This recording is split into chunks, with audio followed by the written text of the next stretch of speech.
to the Metrodome in Minneapolis for the third game in a four-game series between the New York Yankees and the Minnesota Twins. The Yankees with the best record in baseball and an 8-game winning streak on top by 10 over Baltimore in the American League East, and the Twins are last in the American League's Central Division.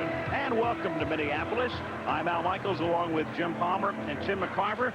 And Tim, the big story, of course, is still off the field. Are there 6 days left in the season? Are there 8 weeks left in the season, or something in between? What do you think? I think there's something in between. I don't believe that there's any way to avoid a strike. However, I do believe that the season, if it's not settled by September 15th, I think that there will be no postseason play, but I do think that there's still ample time for a settlement. If there's no postseason play, Jim Palmer, that will be particularly frustrating for the New York Yankees, who are playing about as well as a team can play right now. Certainly are. Their record 69-38. 3.5 weeks ago, their lead was only a half a game over the Orioles. Since then, they played 22 games. They've won 19. 19-3. They've averaged 7 runs a game, and they have, as far as I'm concerned, the best prepared team in the American League, and that goes because of Buck Showalter. He's done an outstanding job as their manager. And tonight they send a hot pitcher to the mound, a man who has won his last 6 decisions. Melito Perez will be on the mound for the Yankees. Pat Mahomes working for Minnesota. Back here in a minute. Right now, let's check in with John Saunders. Studios here on ABC. I am John Saunders. We'll get you out to the game in just a moment. But first, the news. The baseball strike is now less than a week away. In fact, there are no talks scheduled until Monday. They won't even talk about money. They won't get to the salary cap issue until Wednesday. There was baseball on the field today. The Cleveland Indians, an 8-4 loser in game number 1 of a doubleheader in Boston. So the American League Central standings look like this. Cleveland now a half game back. Kansas City just a game back. In the wild card race, one of the top 3 teams will be in the playoffs by virtue of winning the Central. Kansas City has won 14 games in a row. In the National League Central, Cincinnati up 2 over Houston. The Reds hosting Atlanta. Houston hosting San Francisco. The wild card race looks like this. Atlanta chasing Montreal in the East, but they have a 2-game lead in the wild card race. We will get out to your game after this ABC News Brief and a word from your ABC stations.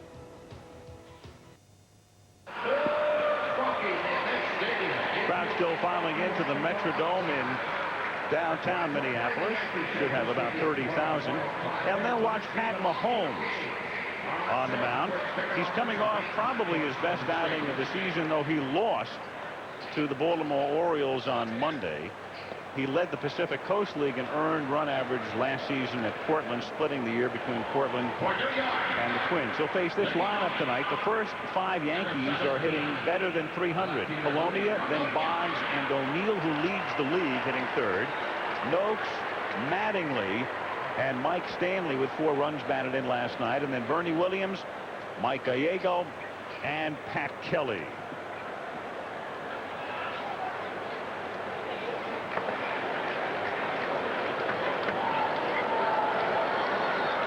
The Yankees a perfect road trip so far. Won all 3 in Milwaukee and have taken the first 2 games in this series here. So we're underway. Luis Polonia leads off for the Yankees. Grounds one into center field for a base hit. So the team with the best batting average in the majors off and running again. The Yankees hitting .291 collectively as we take a look at the Twins defensively. Chuck Knobloch is highlighted because he was an all-star second baseman, made the all-star team again, and he's made only 3 errors this year. Some unfamiliar names. Chip Hale at 3rd, Pat Meares at shortstop, and there's Chuck Knobloch. He is some player. Wade Boggs hitting .350, so he has a chance to win a batting title because his teammate O'Neill is leading at .359. Boggs has won 5 batting championships in his stellar career, including 4 in a row with Boston. And the next pitcher's in for a strike. 2 years ago, he had the bad year with the Red Sox, the only time he's been under 300, and a lot of people thought he was over the hill. Then last year, barely above 300, and right now he's back to being the Boggs that the Red Sox came to know so well in the 80s. Well, I had a chance to pitch against him, and it's funny, Mike Boddicker, who went on to have a great career, came out of AAA, and I said, how do you get Wade Boggs out? He said, hope that he hits a line drive at somebody, and that's the type of hitter he has been. 11 to 12 years, over 300, .335 lifetime batting average. in there. And the count is 1-2. Polonia at first base, leading the Yankees in stolen bases with 19. Last year, the Yankees, as you'll recall, last in the majors, and you can see how far off the line Hale is at third. The Yankees collectively stole only 39 bases all season, so they went into the free agent market, tried to get Ricky Henderson, but he remained with Oakland and settled for Polonia instead.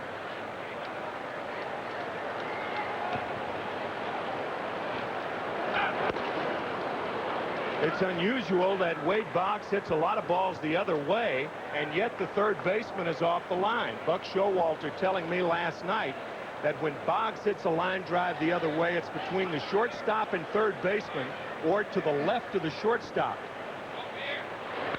And Boggs hits it in the air the other way to left field and down into the corner and foul ground. Mack on the run makes the catch. Had to keep one eye on the bullpen mound as he came across the line. So they get Boggs on a foul fly to left of the first out, and O'Neill comes up. A fine play by Shane Mack, and did a game a couple of weeks ago, and you were talking about how dangerous, Al, those mounds are. Because especially here in the Metrodome, we did the World Series in '87. If you're an outfielder, you really can't take your eye off the ball because you lose it in the white ceiling. So when you're running over, very easy to trip over those mounds. Paul O'Neill, who was flirting with the 400 mark through June, as Polonia is sent scurrying back. Hrbek holding him on. But Paul went into a slump, emerged from that, another slump, and now he's hot again and leads the league at 359.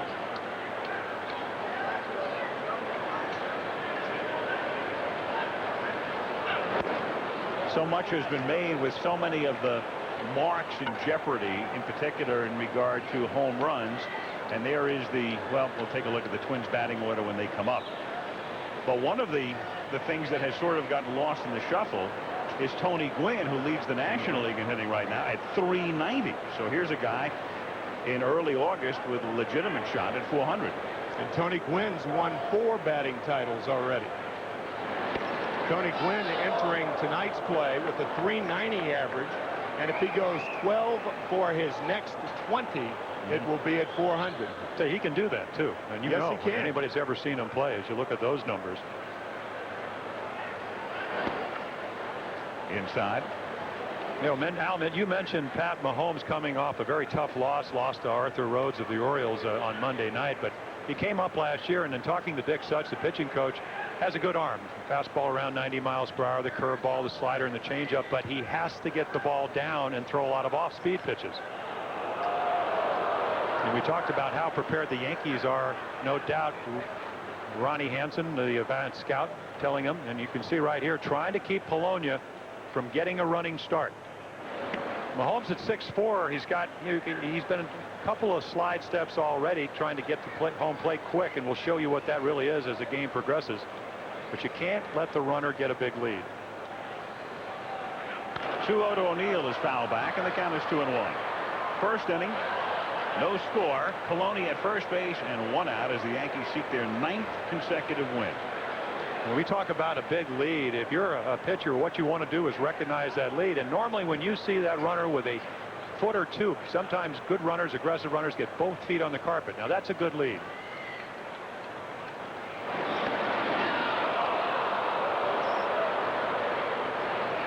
Well, it depends on where you're going when you take the lead. A very quick spin move by Mahomes. You could see Polonia leaning towards second base. Some base runners would like to take a shorter lead and be leaning towards second. Have their momentum going the other way. Maury Wills used to take a one-way lead. He was actually farther off of first base, but he was intent on diving back to the bag. Now it's 3-1, so let's see if they send Polonia, and they do, and O'Neill drills one to deep right center field, and the league's leading hitter has hit one into the upper deck for his 20th home run of the year.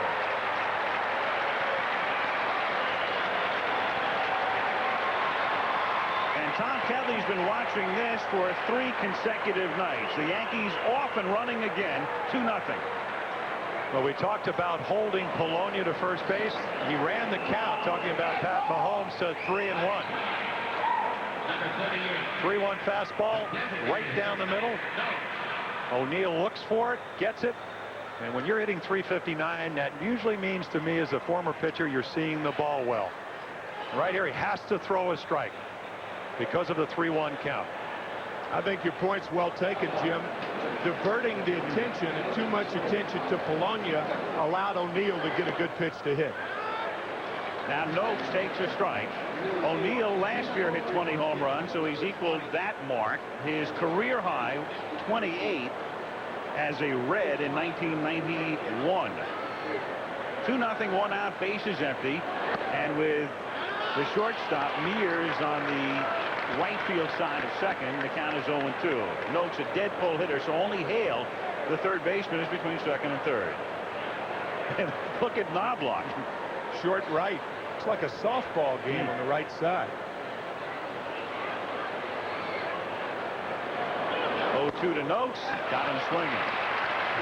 So Matt Noakes down on 3 pitches, and that'll bring up Don Mattingly. Yeah, that gives you a pretty good illustration of what happens when you get ahead in the count. 2 strikes, no balls. Noakes got to protect the plate. Mahomes throws the high fastball to a low fastball hitter. Perfect pitch.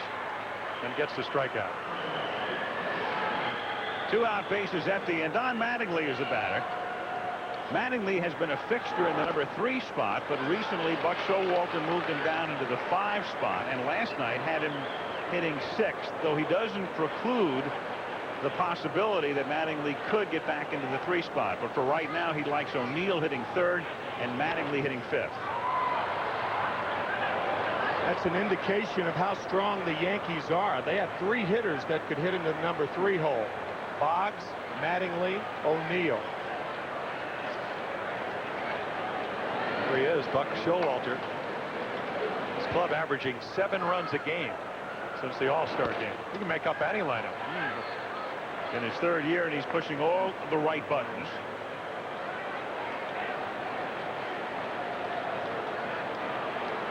One-two to Mattingly is fouled back.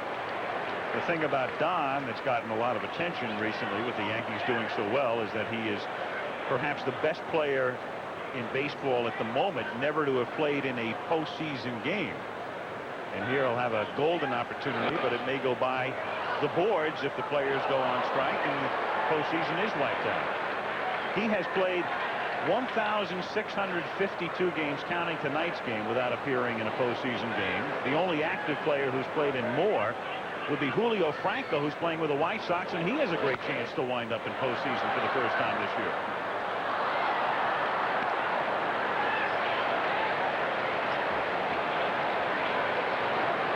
One ball, 2 strikes. Don Mattingly, a lot different hitter than he was in the mid-'80s when he could hit the 30, 35 home runs. More of a line drive, contact hitter, high average hitter. Off speed, grounded, wide of first, and Hrbek flipped to Mahomes for the out. The side retired, but the Yanks get 2 on the O'Neill homer. After a half, New York 2, the Twins coming up.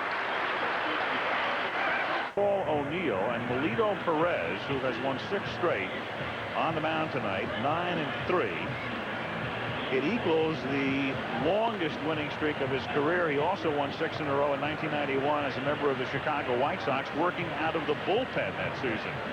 And here's the lineup tonight for the Twins. Chuck Knobloch, who leads the majors in doubles with 43, leads off. And Alex Cole. Kirby Puckett, the DH, hits 3rd. Kent Hrbek playing his final season. He announced his retirement at the end of the year the other day. Shane Mack. And then Chip Hale hit 6th. Pedro Munoz is in right field. Matt Walbeck is the catcher. Pat Mears, the shortstop, batting 9th. And the Yankee defense, Don Mattingly with 8 gold gloves. We highlighted him. I mean, he is the strength, but the middle infielders, Gallego and Pat Kelly, they lead the American League in double plays turned. Outstanding defense, 5th in fielding in the American League. Chuck Knobloch having a great year, hitting .310, and with 43 doubles has a chance to set a major league mark in that category as he takes a strike. The all-time major league record for doubles is 67, set by Earl Webb, an outfielder with the Red Sox, in 1931. The season is exactly at the 2/3 mark for the Twins. He's on a pace that would give him 64. So Knobloch right there in terms of that mark. But again, everything with an asterisk right now because of the impending strike.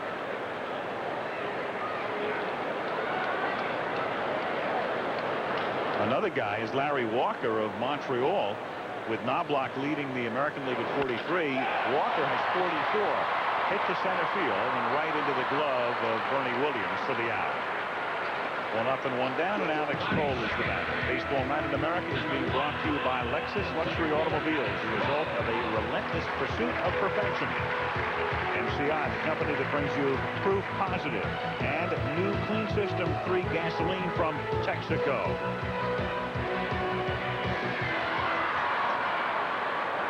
Alex Cole has been the everyday center fielder, but of late he's been on the bench. He's been slumping. He's back in the lineup tonight and lays one down but foul, and the count is 0-1.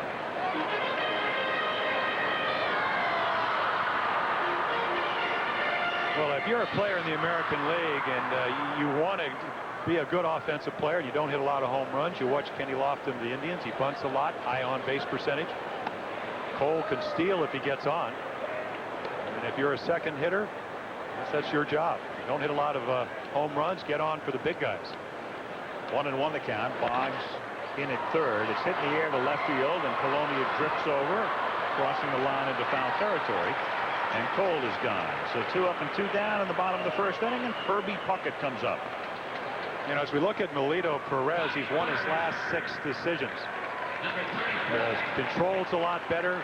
Control was about 4 walks per 9 inning. It's only about 2 walks per inning over the last 9 starts. Fastball, great forkball, slider, and he's got a great changeup to go with that. But the key to him is to throw enough fastballs to get ahead.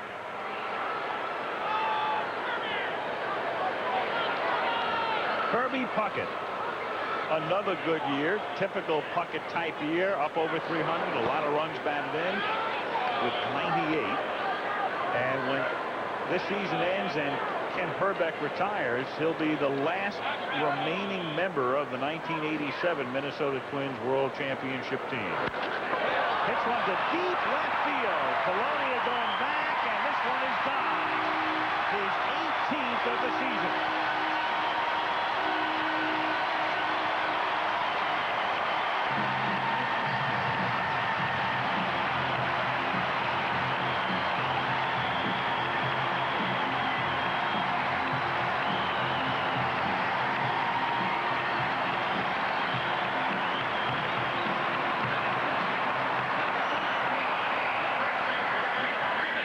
There was the fastball from Perez, and last year this ball might not have been out of there. They have removed the plexiglass that used to go from the line in left field almost to straightaway center field. Here's Hrbek drilling one toward the gap in right center, and Williams on the run makes a great catch. So in the inning, the Twins get 1 on the Puckett homer, and after 1, it's 2-1 Yankees. There have been 17 home runs hit this year as a result of no plexiglass. Mike Stanley is the batter as we start the second inning, and the count is 1-1. One of the reasons they took the plexiglass down was that they couldn't keep it clean. It got all scratched and dirty, and they couldn't sell the seats, or the people who were buying those seats in the first 2 rows were upset. You could barely see the game, and they took it down, and aesthetically it looks a lot better, and for the offense it's a lot better as well. 2-1 the count on Mike Stanley. Yankees leading 2-1 in the second inning. Lifted in the air to right field.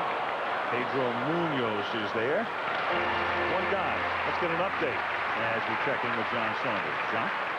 All right, Al, thanks a lot. We'll keep an eye on your game between the Yankees and the Twins. San Francisco and Houston. That's Barry Bonds deep to center field.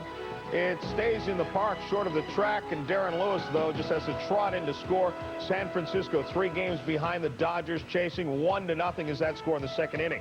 Jose Rio of the Reds facing the Braves' David Justice in the second inning of their contest. This one tails outside, and Justice goes with it. Takes it to the opposite field. Mitchell goes back, but he can't catch up with it. The home run is solo, 1-0 the score in the second inning. The Indians and the Red Sox. Indians lost game number 1 of the doubleheader to fall a half game back of the White Sox. Carlos Baerga against Chris Nabholz here. This with 2 out in the first, a solo home run over the monster. The Indians up 1-0 in the first inning of game number 2. Right now, let's take it back to Al, Jim, and Tim. All right, John, and Bernie Williams is the batter, and the count is 2-1 with 1 out and the bases empty in the second inning. And with a lot of the Yankees making so much noise, this guy has gotten a little lost in the shuffle, but he's quietly having a very good year, hitting .289 and doing a terrific job in center. Oh, you saw that, catching the ball off Kent Hrbek's bat. It's an interesting thing. He missed all of spring training, or at least most of it, with a shoulder injury. And he said, I don't want to make excuses, but got off to a very, very slow start. But you have to give the Yankees credit because they were very patient because of his ability. He's still honing his skills. 3-1 is in there, and the count 3-2. Take a look at the catch he made to end the bottom of the first. I mean, world-class speed, and he circles that ball and then just reaches down and comes up with it. You've got to be quick, and you have to have good speed to play on this surface, AstroTurf. Because of that shoulder, he was hitting 168 on the 9th of May and 330 since then. So he's lifted his average to 289. He's a switch hitter. He's better from the other side. He's hitting 375 right-handed and 242, as you see, left-handed. Well, part of the strength of the Yankees is that when they face a left-hander, he can lead off. So it gives him a good leadoff hitter. As you said, hitting 375, that's a, even if he doesn't walk, that's a 375 on base percentage. 3-2 to Bernie Williams is ball 4, just missing. Plate umpire tonight is Ed Hickox, with Jim McQueen at first, Ed Bean at second, Jim Joyce at third. Tom Kelly looking at this pitch saying, where was it? And you have to wonder where it was. Certainly high enough, and as you could see from the overhead camera, enough of the plate to be called a strike. Well, we saw that somebody at first base that may attempt to steal affected Pat Mahomes in the first. Williams with 16 steals can do the same thing. Again, getting a big lead. And in defense of Pat Mahomes, first of all, if he looks young, he is. He's only 23, so he's still learning. And part of learning is, yes, you want to concentrate on the guy on first base, but you also, with a good hitter at the plate, need more concentration for him. Mike Gallego takes a strike, and the count is 1-1. It appears that Ed Hickox is a high ball umpire. Don't see that very often, but we saw the 3-2 low pitch to Williams be called a ball, and that high curveball Gallego thought was out of the strike zone. 1-1 with 1 out in the second, and a pitch out, and nothing happening. Now, Timmy, I don't know about in the National League. You see a lot of NL games, but if we watch Ed Hickox, he's one of the few umpires that does not get down on one knee. You will see him very much like an older umpire style. Does not get down on the knee. He'll be more upright. There goes Williams. The pitch is swung on and missed. The throw is right there, and they get it.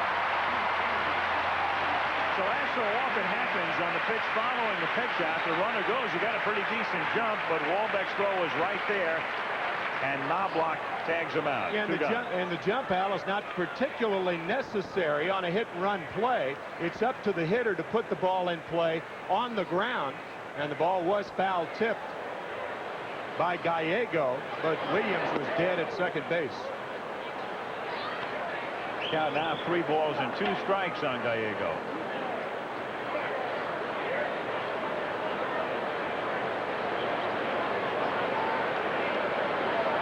Two out, base is empty, and it's grounded to the left side, backhanded deep in the hole by Mears, and the throw pulls Hrbek off, and so Gallego is safe at first. It'll be an infield single for Mike. Hit number 3 for the Yankees. Well, the interesting, take a look at Pat Mears' strong arm, plants his foot, and makes a strong throw. Hrbek, one of the best fielding first basemen with a swipe tag. The interesting thing, and I talked about inexperience, Mahomes threw that pitch from the stretch, even though nobody's on. So still a youngster and learning and gaining experience. They forgot Williams was nabbed at second base. Right? That's exactly my point. Well, the way the Twins pitching has gone this season, they've been pitching from the stretch almost constantly. Their team ERA is 5.76. By far the worst in either league.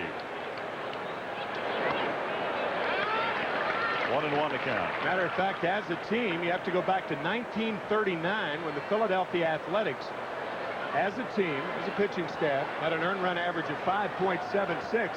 And also that same year, the St. Louis Browns had one earned run average of 6.01.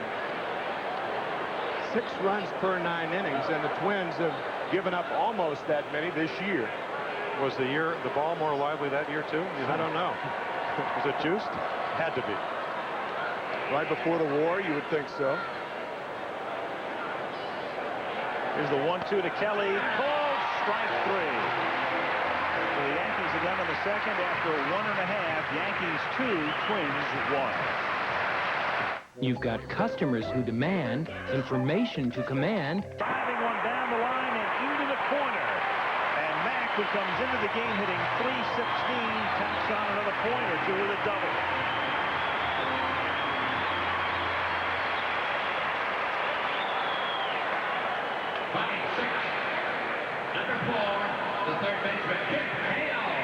Well, great pitch to hit a high slider. I'm sure Perez didn't want to get it there, but Mack said thank you very much. And on AstroTurf fields, and you mentioned it earlier, I think you have to bunch people. And if you make hanging sliders and they hit them in the corners, they're going to be extra base hits. Now Chip Hale the batter, taking low and inside, ball 1. 1-0 the count. Mack at second and nobody on the bottom of the second. 2-1 Yankees. Excuse me. I think that's one thing that the artificial surface has done. It's changed outfield alignment. You can't play straight away on the rug as much as you can on natural turf. You have to take away the gaps in left center and right center and try to take away the triples and the doubles. And if a guy hits one down the line, concede that that's the pitcher and the catcher's fault. And it's clearly changed infield alignment through the years as well. AstroTurf in and grass in are two different things. And that's hit toward the gap in right center and will go all the way to the wall. Mack will score to tie the game. Hale will stop at second with a double. It's 2-2.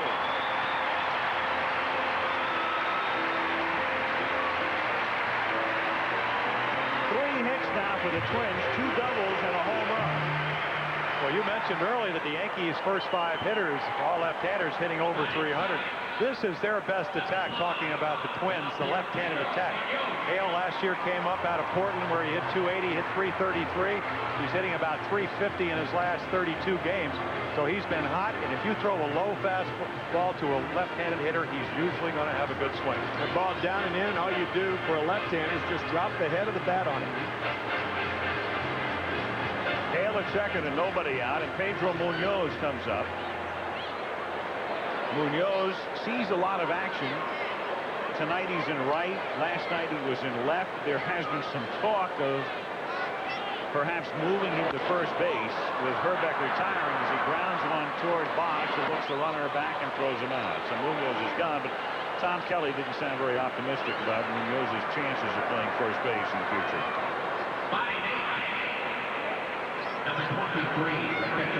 One down and Matt Wahlbeck comes up. The Twins have had almost no productivity from their catchers this year, quite in contrast to the Yankees, who've gotten great years out of Stanley and Leyritz and Noak since he's come off the DL. Wahlbeck hitting 198. And Minnesota catchers have combined for a 192 batting average this season.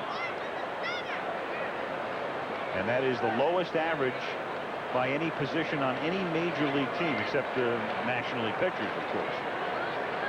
And talking to Matt, not happy with his offensive production. He's throwing about 40% of the runners that try to steal, calling a good game, but it's hard to tell that when your pitching staff is struggling. He hits one to center field. He hit it on the nose, and Williams nearly misjudges it, goes back to make the catch, and then Hale forgot to tag up at second at the crack of the bat. Hale should have tagged up and would have advanced to third relatively easily, and instead he is still at second with 2 down. It's not as important to play. Had there been nobody out, then it's a very big play to get to third base with 1 out. But you're right, he broke toward third, and then by the time he got back to second base, the catch was already made, too late to go to third. And that has Tom Kelly muttering to himself, and Kelly has a lot of things to mutter about the way the Twins have played, especially over the last 6 weeks. Mears, the number 9 hitter, takes outside, ball 1. Minnesota started the year very cold, then they got extremely hot through about the end of May, and it's been pretty dismal since. Yeah, 12 and 33. Real dismal.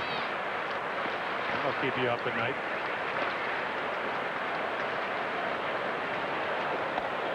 1-1 the count. Well, we had a chance to do the World Series here in '87, and you know, if you know Tom Kelly, I think he's probably the perfect manager for this kind of team, because there's a saying in baseball, you never want to get too high or too low, and that's the type of guy. Great respect, knows how to do the game, and in a small market team, they're going to be a cyclical type of ball club. In the dirt and blocked by Stanley, and they've won 2 World Championships in the last 8 years, counting this season. 87 and 91, 87 beating the Cardinals in 7, and in 91 Kelly took them to a 7-game win over the Atlanta Braves. Small market team. The Yankees, on the other hand, haven't won since 1981. And they're one of the wealthiest franchises in sports, not only baseball, sports. It's slowly to the right side, and Kelly throws him out to retire the side. The Twins get 1 in the second to tie it. After 2-2. If you were to take every article, every review, Al Michaels, Jim Palmer, Tim McCarver. Yankees and Twins. Game tied 2-2. We start the 3rd inning with the top of the Yankee order. Luis Polonia, Wade Boggs, and Paul O'Neill. Polonia started the game with a single and scored on the home run by Paul O'Neill. And that's hit on a line to the shortstop, Mears, for the out. So 1 up and 1 down in the 3rd, and Wade Boggs comes up. Baseball Night in America is being brought to you by Toyota and their full line of quality cars and trucks. Toyota, I love what you do for me. By Budweiser, Beechwood Age for a crisp, clean, classic taste. And Goodyear, number 1 in tires. Wade Boggs fouled out in the 1st inning. 1-0 the count.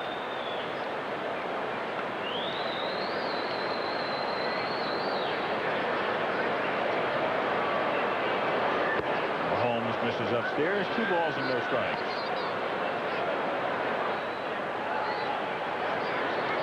Tim was talking about the Yankees and their revenue as we went to commercial in the 2nd inning. Clearly they have led the majors in gross revenues, especially with their local television contract, and yet this is a team that has not played a postseason game in 13 years as Boggs walks on 4 pitches. And the Twins, a small market team with very good management. Carl Pohlad bought the team in 1984. They brought the young Amy McPhail in to become the general manager, and he has guided this team to 2 World Championships. It's amazing. A couple of years ago, Yankees say they could not afford to fund an instructional league team. I find that hard to believe. Didn't have enough money. What, MSG didn't make its payment? I don't know. Here's O'Neill at the plate, and this is what he did in the 1st inning. 20th home run of the season into the upper deck. A lot of that money, my understanding, is that a lot of that money was paid to the limited partners immediately upon the signing of that contract. So maybe they don't have the money anymore. O'Neill hits it sharply to the right side. Knobloch to Mears for 1 and back to first for a double play. A little disjointed, but it was hit so sharply they're able to turn it anyway. At the end of 2 1/2, 2-2. introducing one of the most visually distinct automobiles. Top of the order, Chuck Knobloch leading off, and then Cole and Puckett. Knobloch flied out to center in the 1st inning. Chuck hitting .310.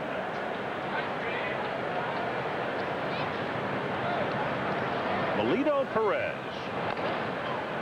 Foul back, and the count 1 ball and 1 strike.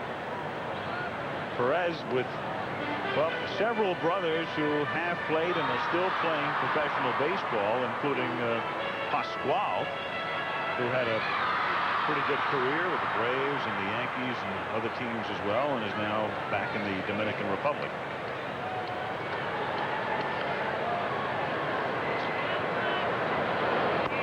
One of Melito's brothers, Dario, as a matter of fact, pitches in the Kansas City organization. And Jim, you mentioned earlier that Perez was throwing more fastballs. It was Dario that had to convince him to throw the fastball. You're using the splitter too often, and the case could be made that there are a lot of pitchers nowadays who are falling in love with that pitch and forgetting the #1, still the best pitch in baseball. 3-1 to Knobloch. Breaking ball missing. Ball 4. So Knobloch walks. First walk issued by Perez. Cole coming up. And a reminder that tomorrow here on ABC Sports, more coverage from the Goodwill Games featuring mixed team gymnastics, ice dancing, and a women's gold medal basketball game tomorrow 1:30 Eastern Time. Well, we've already seen how maybe an attempted stolen base can affect Pat Mahomes. Knobloch with 32 steals could do the same thing to Melito Perez. Even though it's very, very difficult to steal against this combination, Stanley behind the plate, Perez on the mound. No stolen bases. His last 11 appearances against Perez. During that time, 5 have been caught. It's sort of an overlooked thing in regard to Mike Stanley, who's thought of in terms of offense, and he certainly provided that. But defensively, and a lot of it has to do with the fact the Yankees do a great job holding runners on. But the opposition has stolen 23 bases against Stanley, and he has thrown out the opposition 21 times.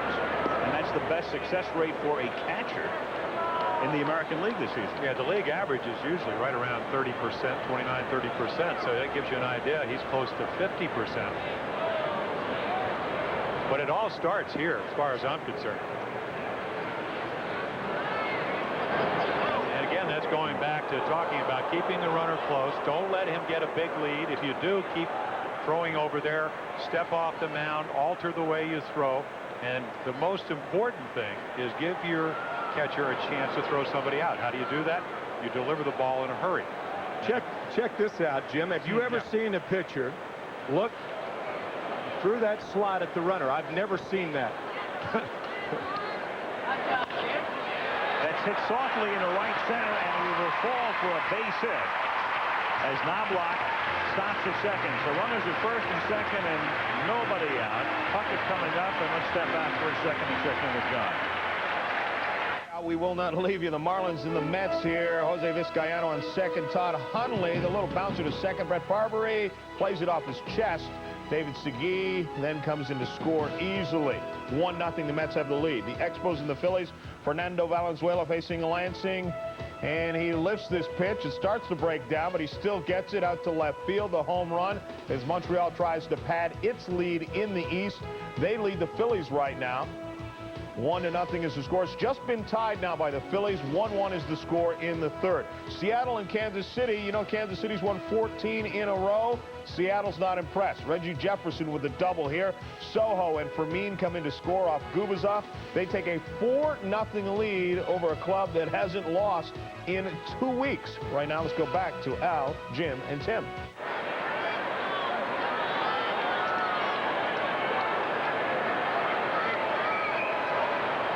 Runners at first and second and nobody out, and Puckett with a half swing comes around, and it's strike 2. 0-2. The game tied 2-2. The Twins have Knobloch at second, Cole at first, and nobody out in the bottom of the third. Puckett homered in the first inning. In lifetime, as you can see, he has destroyed Perez, hitting .500. And the home run in the first inning was his third off Melito. In the dirt and blocked by Stanley to prevent any advance. Great play. Great play right there by Mike Stanley. Tell you what, if I'm Melito Perez, Timmy, and you were a catcher, you know, if you're a pitcher, you expect this ball to go back all the way to the backstop. Made it bounce so far. So splitter he hangs on to and bounces it, about 57 feet, 3 feet in front of home plate. mean, you can't predict where that ball is going when it bounces that far out, can you? No. Here's the 1-2 pitch to Puckett in the dirt, and that one gets by him, and the runners will advance. Knobloch moving to third, and Cole now at second, and the count will be 2 balls and 2 strikes on Puckett with Hrbek on deck. Fastball's on top of the catcher too quickly. A breaking ball will bounce back to the catcher, but a splitter, as you said, Jim, is unpredictable, and that proves it right there. Skips right on by Stanley. So he saves one, and one gets by. Perez's control has been a lot better of late, but he's thrown now 6 wild pitches in his last 5 starts. And I would imagine most of those come from the pitch we just saw, bouncing the splitters. You know, occasionally maybe getting on top of a slider and bouncing, also a tough pitch to handle if you're a catcher. Now the 2-2 is fouled away. The Yankee infield has to play back with runners at second and third and nobody out, and the game tied in the 3rd inning.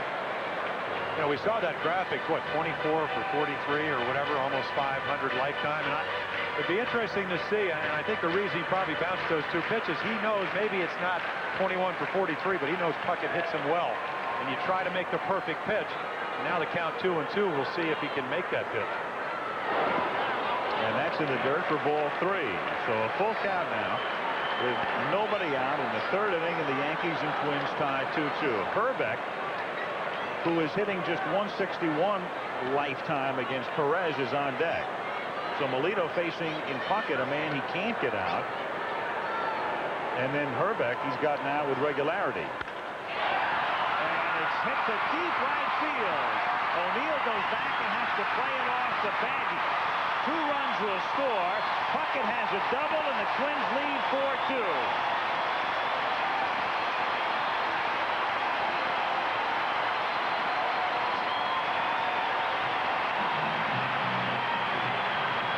It's 101 runs batted in now for Kirby Puckett, and Billy Connors goes to the mound. Oh, I talked about, does he make a good pitch?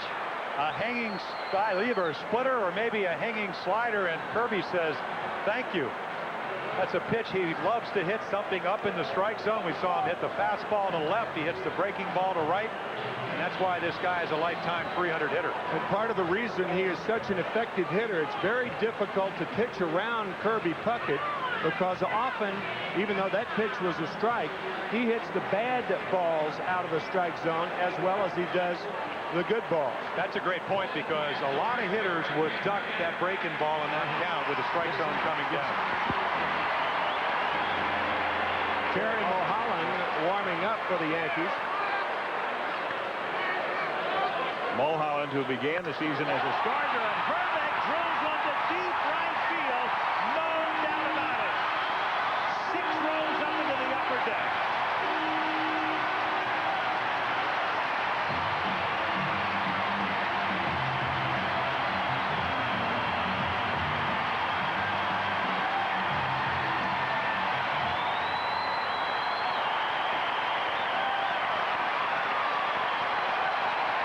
Showalter watches his team with an 8-game winning streak now trailing 6-2.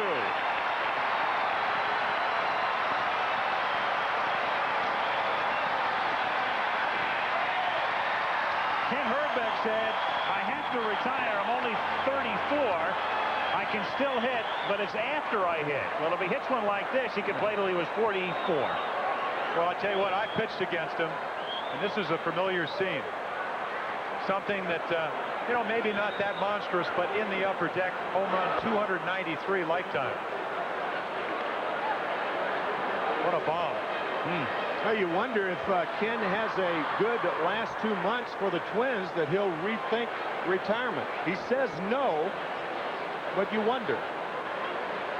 With Mack at the plate, the pitch is a strike. I talked to him before the game, and I said, if you feel real good next year or the year after, he said, nope. He said, this is it. This is a permanent retirement. But you're right. Guys have said that before. Especially boxers.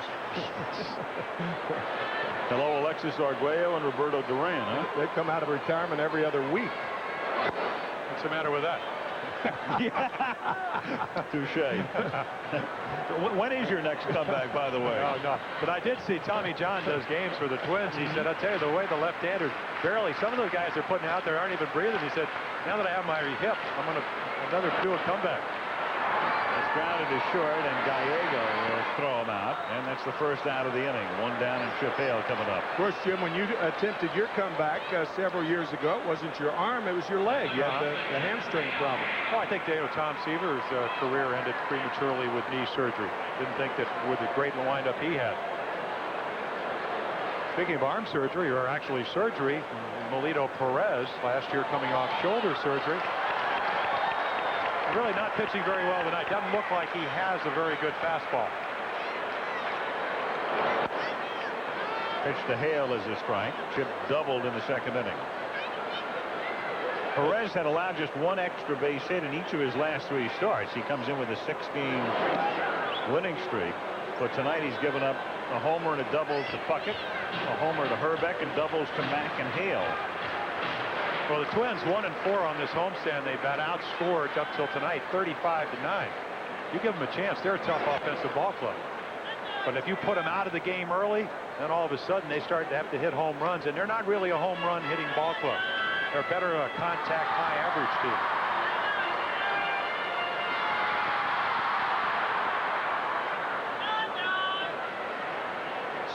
6-2 Minnesota. 1 out, bases empty in the bottom of the 3rd inning. Grounded down to Mattingly, and Don does it himself. 2 down in the 3rd inning, and that will bring up Pedro Munoz.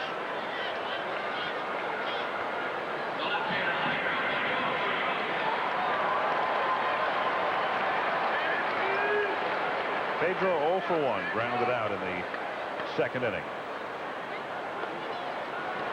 Puckett with the home run. Kirby now with 101 runs batted in. As the day began, Joe Carter of the Blue Jays led the league in RBIs with 100. Albert Bell still serving that suspension with 98.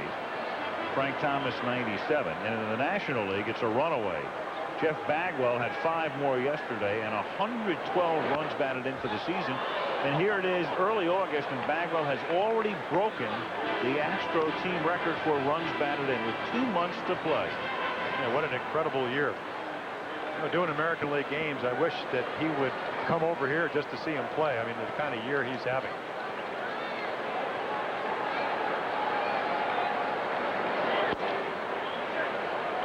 Two and 1 the count.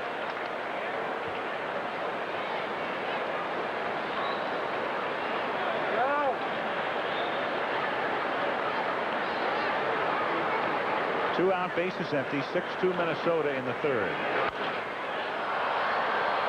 Talking of Jeff Bagwell, a native of, I think, of Hartford, Connecticut, always a lifetime Red Sox fan. Could you imagine that swing in Fenway Park? Well, they could have had him. They had him. They did. They had him. Traded him for Larry Anderson. They needed relief help. Worked out for both clubs, but only rarely for the Red Sox.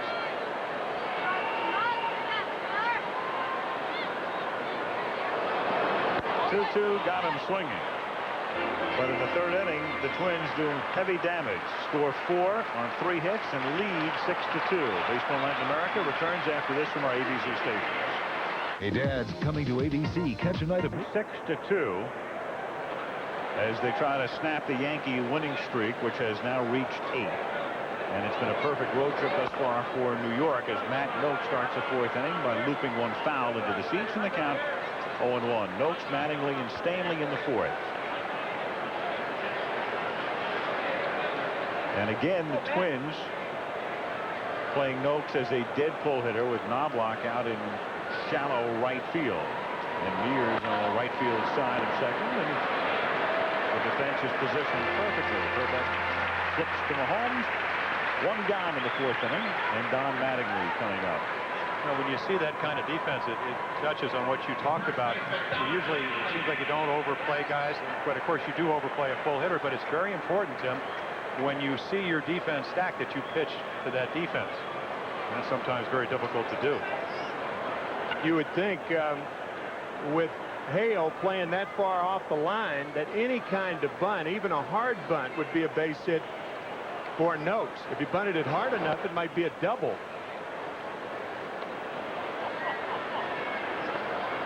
Illustration of the Yankees using the whole field.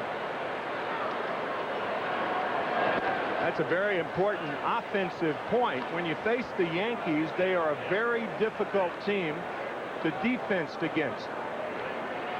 A lot of spray hitters. They use all parts of the field in which to hit.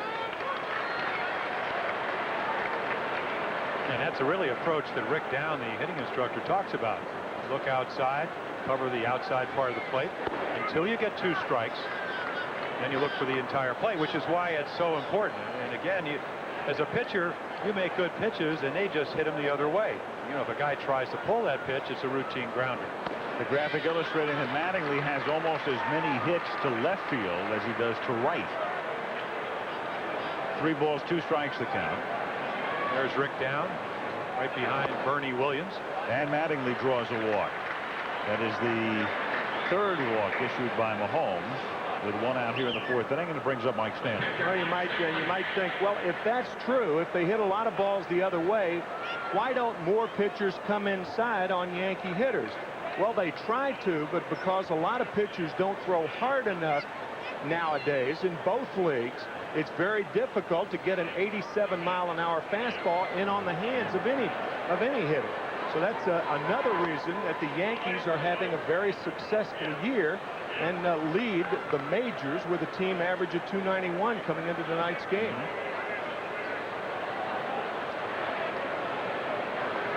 To go with almost 5 walks a game. Yankees have drawn 507 walks this season in 107 games. And those are the 2 best elements hitters can have, is to be patient and be aggressive. 2-1. Well, that's why they lead the American League and also in on-base percentage. But to amplify your point, most pitching coach and most pitchers will tell you there is no inside strike anymore. They've taken away the belt high strike, so most of them pitch away. The Yankees look there. It really makes a lot of sense. You know, if you had the American League pitchers have the ability to do that, then you'd have to cover the whole plate. But most of them can't. A year after expansion, so they really look for their strength and they utilize it. Ripped down the left field line. That's a fair ball. And into the corner, Shane Mack plays the carom perfectly. And they will hold Mattingly at 3rd on a double by Mike Stanley. Mattingly rounded 3rd, and Don stumbling back to the bag. Willie Randolph putting up the stop sign, and Mattingly saw him late. Well, Chip Hale made a mistake there. He wandered off the bag behind 3rd. You got to realize there's going to be a cutoff man there. That's not your responsibility. Stay on the bag. The shortstop comes over. The second baseman comes over. But look where Hale is. He's behind the bag, and had the throw gone right to him, Mattingly coming back to the bag would have been dead. Good point. Chip Hale, not a regular 3rd baseman, has played a lot of middle infield. So playing a little bit out of position tonight. And Randolph holding Mattingly. You're down by 4. You're not going to take a chance in this situation with 1 out of having somebody thrown out at the plate. Williams at the plate. Infield is back except for Hale at 3rd, and the pitch is low, ball 1, 1-0. And we talked about the inexperience of Pat Mahomes.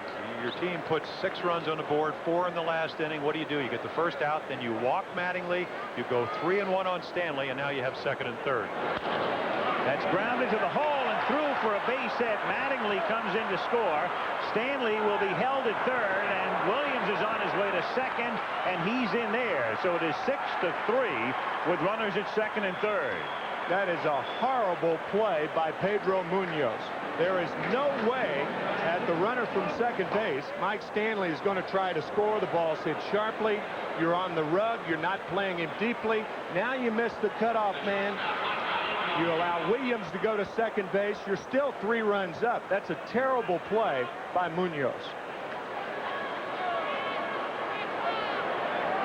Pedro is grimacing, and I'm sure Tom Kelly grimacing a bit more. Gallego swings and misses. And did you see the body language for Hrbek as he stood there as if to say, what are you doing? Kent, the cutoff man, between 1st and 2nd. So he throws to the wrong base and throws over the cutoff man as well. The Yankees have runners at second and third. The infield back with one out. And the pitch misses, 1-1. Well, the one thing about the Twins is with their earned run average approaching 6, a 4-run lead for Minnesota is hardly money in the bank. Foul away, and the count is 1-2. I mean, something we also touched upon is the Yankees are leading the American League in runs, but in going 19-3 since the All-Star break, they've averaged 7 runs a game. So 6-2, I mean, it doesn't get them out of their game plan. They don't have to start hitting home runs. I mean, even though they may do that, they'll just play contact ball, take the walks when you give them to them. Still 1-2 on Gallego. What started this road Yankee streak was a game in Seattle, the first game after the All-Star game. In the 6th inning against the Mariners, they were trailing 7-1. They came back to win that game. The next night they were behind in the 9th inning. They won that game. 3 come from behind wins that weekend against Seattle. And a 10-1 road trip to the West Coast as they proceeded to Oakland and Anaheim. And went home and extended their lead. It had been a very tight race at the All-Star break with the Yankees barely in front of the Orioles, and right now that lead is 10 games. And they have broken the race wide open. 2-2. Well, we took a look at Buck Showalter, who was just on camera, and Randy Velarde, who's a utility guy, plays all over, said, you know, it's very rarely that a team won't second guess what a manager does. And he said, this guy is so prepared, we don't do that anymore. So he is obviously making the right moves. You know, a lot of times you'll sit down on the end of the bench and the guy hits and runs, or he has a guy try to steal, and you go, gee, you know, is that really the right thing to do? But he said, Buck is about as well prepared as you can be.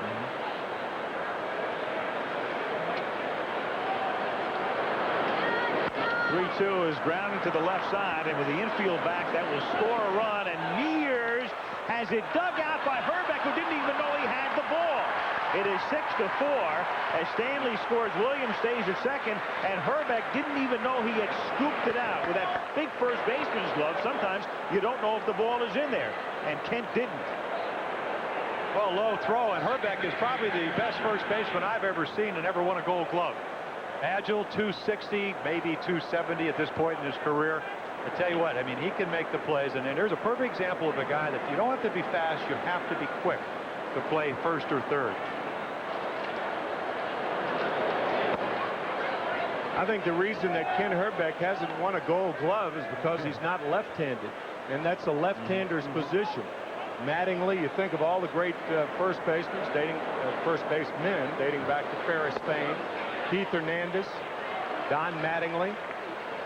Mattingly with only 1 error for every 253 chances. That's the best ratio in the history of the game.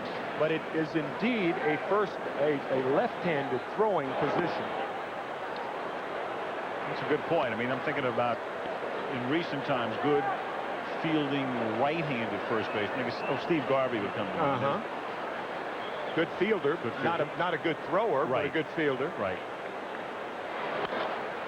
2-1 is pop foul out of play, and the count 2-2. Gil Hodges.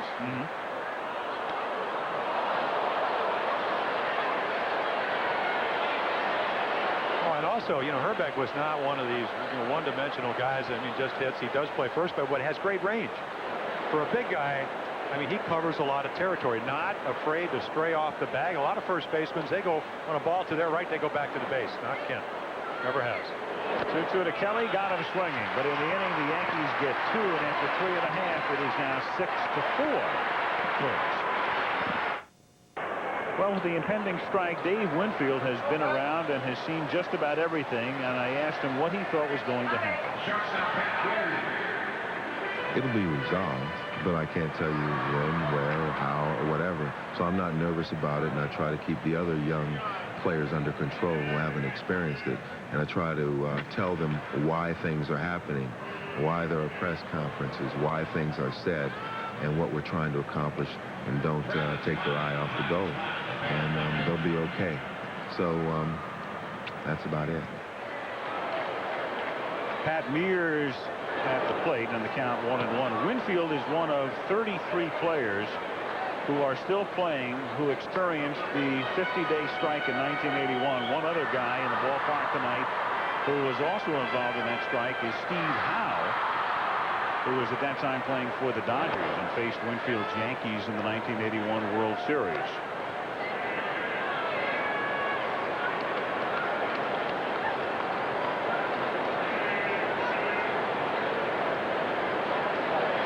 Dave understands the posturing and the press conferences. I mean, Donald Fear and Richard Ravitch have been on television, I think, more than Oprah Winfrey, Pat Robertson, what's his name, Gary Smalley, and the other guy out there combined.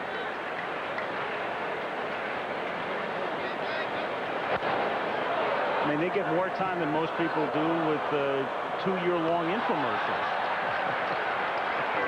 You wonder when they have time to negotiate. I mean, every time I turn on television these days, it's one or the other or both. It's almost like it's going to be a jury trial, and each side is setting up the jury, but this won't be decided by any jury. Yeah, I think it boils down, these negotiations, to public posturing as opposed to private negotiating. And does that get any solutions? Doesn't. Well, the private negotiation does. Oh, they do, but I'm talking not about the public posturing. No. And what are you trying to do with the public posturing? As if the fans are supposed to say, hey, I'm sympathetic toward one side or the other? And what does it matter in the long run? Mears is down on strikes. 2 down. Just get it done. And you would think with about a week to go that they would be negotiating every day. Sure. I mean, what purpose does it really serve to keep negotiating in the press or posturing?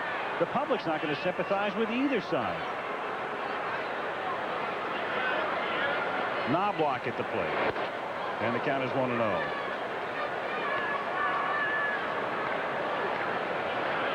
The other thing about this, I haven't run into one person, either on the field or in a management position, who doesn't think there will be a strike. It's almost as if it's a fait accompli in their minds. Nobody is saying we're going to get this thing done by next Friday. In the air to right center field, deep but playable, and that's Williams posting back to make the catch. So Perez has now settled down, retired 6 straight, through 4, Twins 6, Yankees 4. Inside the all-new Monte Carlo is a 5th inning, Minnesota leading 6-4. And Pat Mahomes works on Luis Polonia, top of the order. Polonia, Boggs, and O'Neill. Louis 1 for 2 tonight.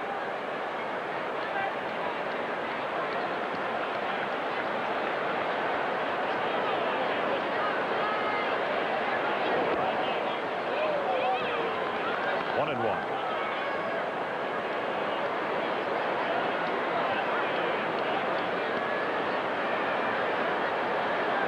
Yankees trying to win their 11th straight road game. Half swing grounder to short. And here's to Hrbek for the out.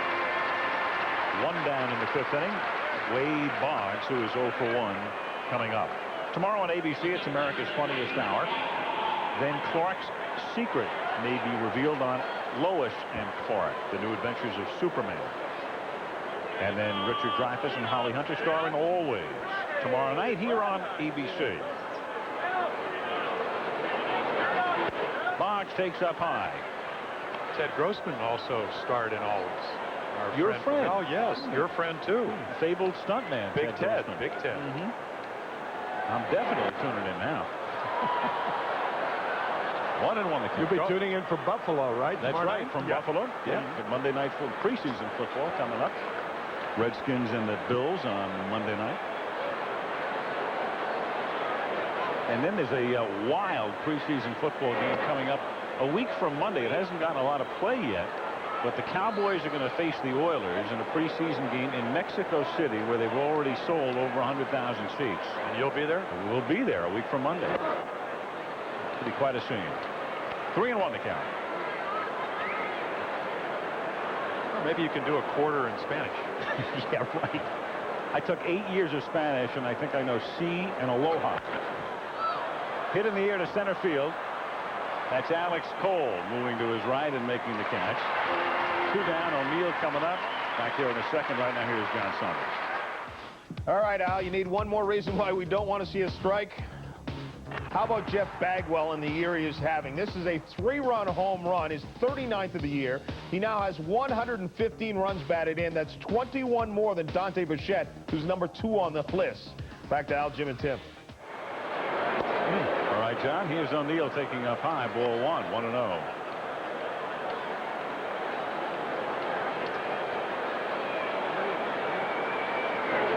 Bet you didn't know aloha was a Spanish word.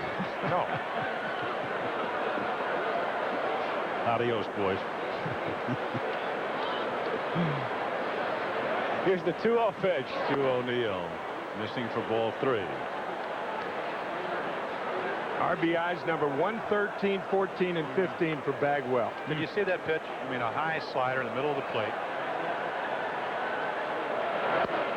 And that's in there. And that's the question I get. I mean, Terry Steinbeck, I think, said it best, with the catcher for Oakland. He said, you know, there are very few pitches that I have called that have been hit for home runs that didn't deserve to be. And it's not to discredit hitters, because you still have to hit the ball. Yeah, you do. But it seems like, when you watch the Sports Center and all the highlights, they are getting some real good pitches to hit. They're appropriately named highlights. Still 3-2 on O'Neill. 2 out, bases empty, 5th inning. Minnesota leading 6-4. Even that toe turned in to keep the shoulder closed. Everybody has their own personal mechanism to try to keep the front shoulder closed, and that is O'Neill's. They started that last year when he came over from Cincinnati to the Yankees. Rick Down said it's also a way to stay back. Keep your weight back.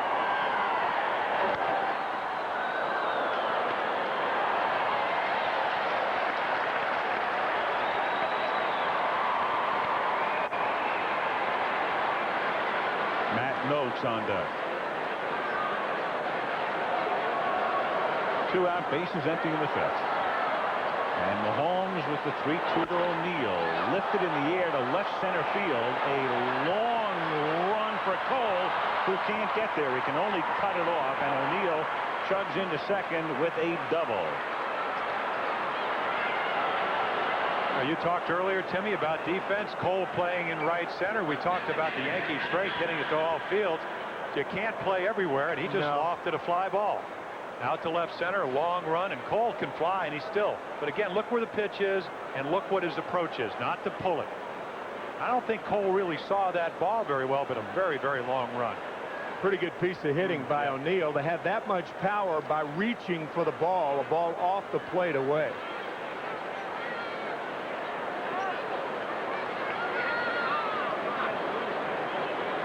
Now Matt Noakes with 2 out. Pops it up in foul ground. Wahlbeck never saw it, but it turns out to be moot as it winds up back in the seats.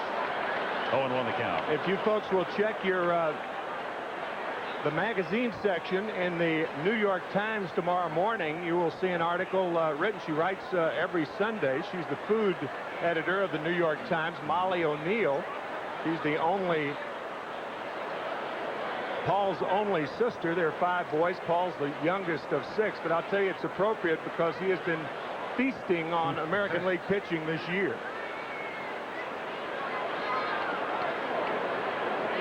That's my dream job, you know, to be the food critic someday. You think your credit card bill would be bigger than it is now? Well, it's all on the expense account. That's why it's the dream job. Take a look. They moved in. Just got hurt out over the plate to Paul O'Neill. Wahlbeck calls for the fastball in, and he gets it. Inside third of the plate. Instead of a food critic, maybe you could become a hotel critic. Oh, he already is. What do you mean? I retired from that position. But like Kent Hrbek, for a man who never maybe coming out. But for a man who never ate vegetables.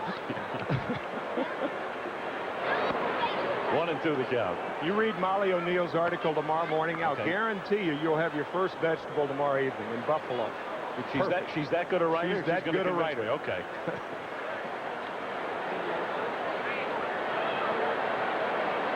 Mattingly on deck. Noakes trying to keep the inning alive with 2 out and the count 1 ball and 2 strikes.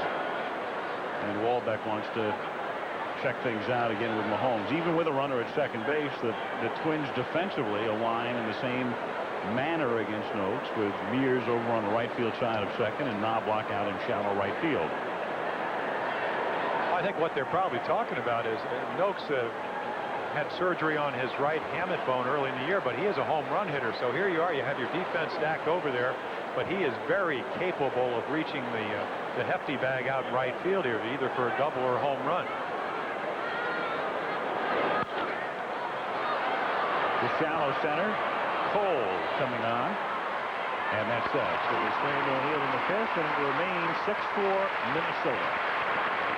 Twins 6, Yankees 4. Bottom of the 5th inning in Minnesota. Alex Cole to lead off, and then Kirby Puckett and Kent Hrbek. Lito Perez working for the Yankees. If there is not a work stoppage, then Baseball Night in America resumes next Saturday. Again, regional coverage at 8 Eastern and 7 Central. That will be next Saturday night. Alex Cole drops down a nice bunt, but Perez is there and throws too late. So nice enough to beat it out, and Cole has his second hit of the game.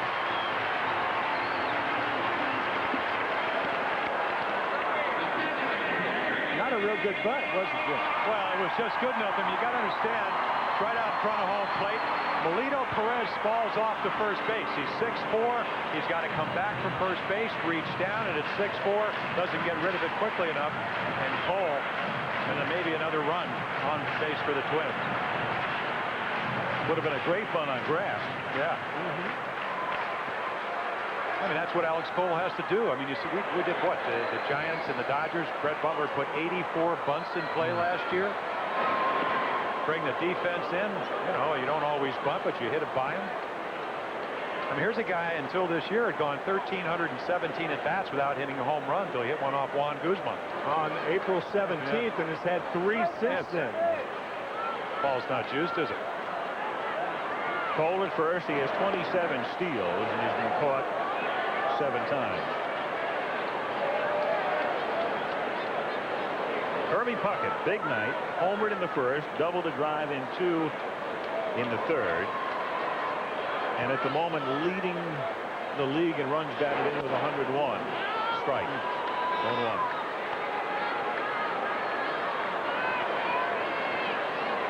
It almost appeared that Puckett thought he might be running, and he took a fastball, pretty much the same fastball he hit for a home run early in the game, right down the middle.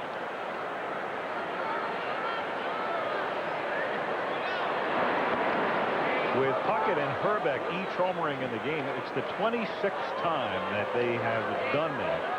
The two of them have combined to hit home runs in the same game, and that's the most of any combination in the majors. Active combination. Second, surprisingly, would be Frank Thomas and Robin Ventura, who really hadn't been playing together that long, but they've done it on 25 occasions. One of the most amazing things about Kirby Puckett is his plate coverage. You know, Dave Winfield, 6'7", long arms. I can understand how he can hit balls off the plate away. I have never been able to understand how Kirby Puckett can handle the ball in off the plate and off the plate away as well as he does. Winfield, a big guy with long arms, it's easy to understand. But Puckett, 5'8", 5'9". 1-2. Well, I mean, if you look, and I think as a former pitcher, you always wanted to see if a guy could cover the outside part of the plate. As he takes that practice swing, the bat doesn't quite cover the outside part of the plate, but he doesn't give. I mean, he doesn't bail out. He doesn't move that left shoulder. His move is towards the plate. Great bad ball hitter. And I think pitch identification. I mean, you don't have, what, 2,150 some odd hits if you don't see the ball coming out of the pitcher's hand. You must be able to pick up the ball very early, be able to discern what it is. And again, hitting the ball to all fields is a bonus for him. Twins up by 2, nobody out in the bottom of the 5th inning. Cole at first base. And they count 2 balls and 2 strikes on Kirby Puckett. I asked Kirby, I said, how, you're 12 and 33 over your last, 45 games. I said, is it tough coming to the park? He said, no, JP, pride. I'm a leader. That's what I get paid for. Play hard every day. Cole goes, and the pitch is a half swing, and there is an appeal at first base. It gets away. Down to second goes Cole, and the first base umpire, McKean, says no swing, so simply ball 3. I think if Stanley come up with a ball, then they may have gotten the call, but you figure it's a wild pitch. Cole actually running on the pitch, so I guess it's a stolen base. The ball hit the inside part of the plate and gets away with Stanley. So a stolen base for Alex Cole. No wild pitch. But had Stanley come up with the ball, first base umpire Jim McKeon may have given the check swing. Since it got that far away from him, his attention was diverted, and possibly that was the reason they didn't get the call. And the count now 3 balls and 2 strikes on Puckett. Hit on the hands and grounded wide of third. Boggs is there. Off balance throw is a nice one to get him. 1 out. Cole remains at second. Kent Hrbek is retiring. I guess if there's one defining moment in his career, let's go back to Game 6 of the 1987 World Series. Bases loaded, 2 out, bottom of the 6th. Twins lead by 1. And Hrbek hits a high drive to deep center field. Mickey goes back.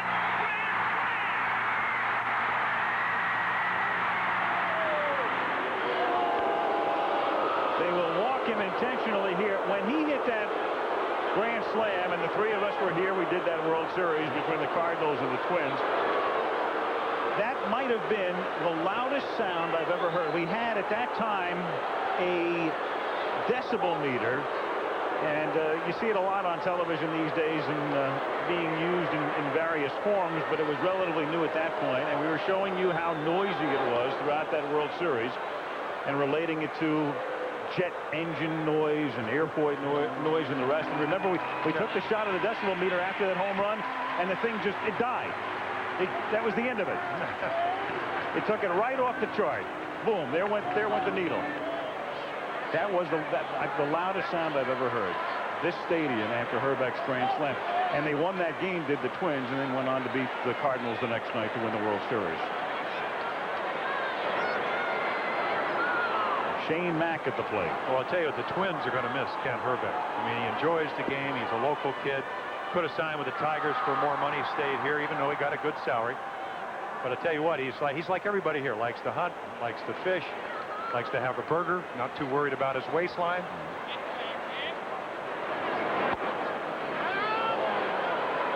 There's a great line of his coaches.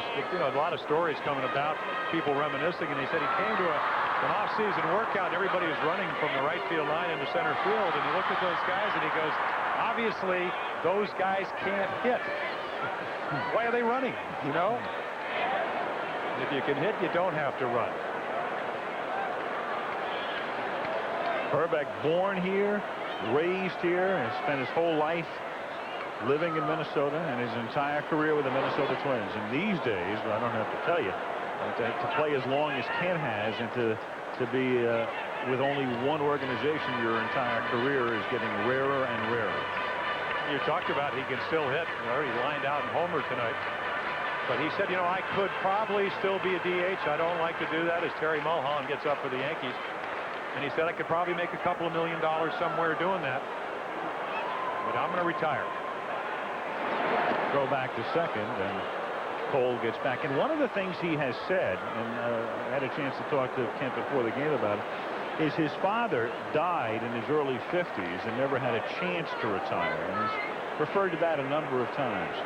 And you're right, Jim. I mean, there's clearly a chance for Hrbek to make, as Mack gets hit by the pitch, a chance for Hrbek to make several $1 million over the next 3 or 4 years as a DH. So Mack hit by the pitch to load the bases, and Chip Hale will come up. It looked like right above the left elbow. Ouch. You can see Matt Noakes, or I beg your pardon, Mike Stanley moving inside. That had to hurt.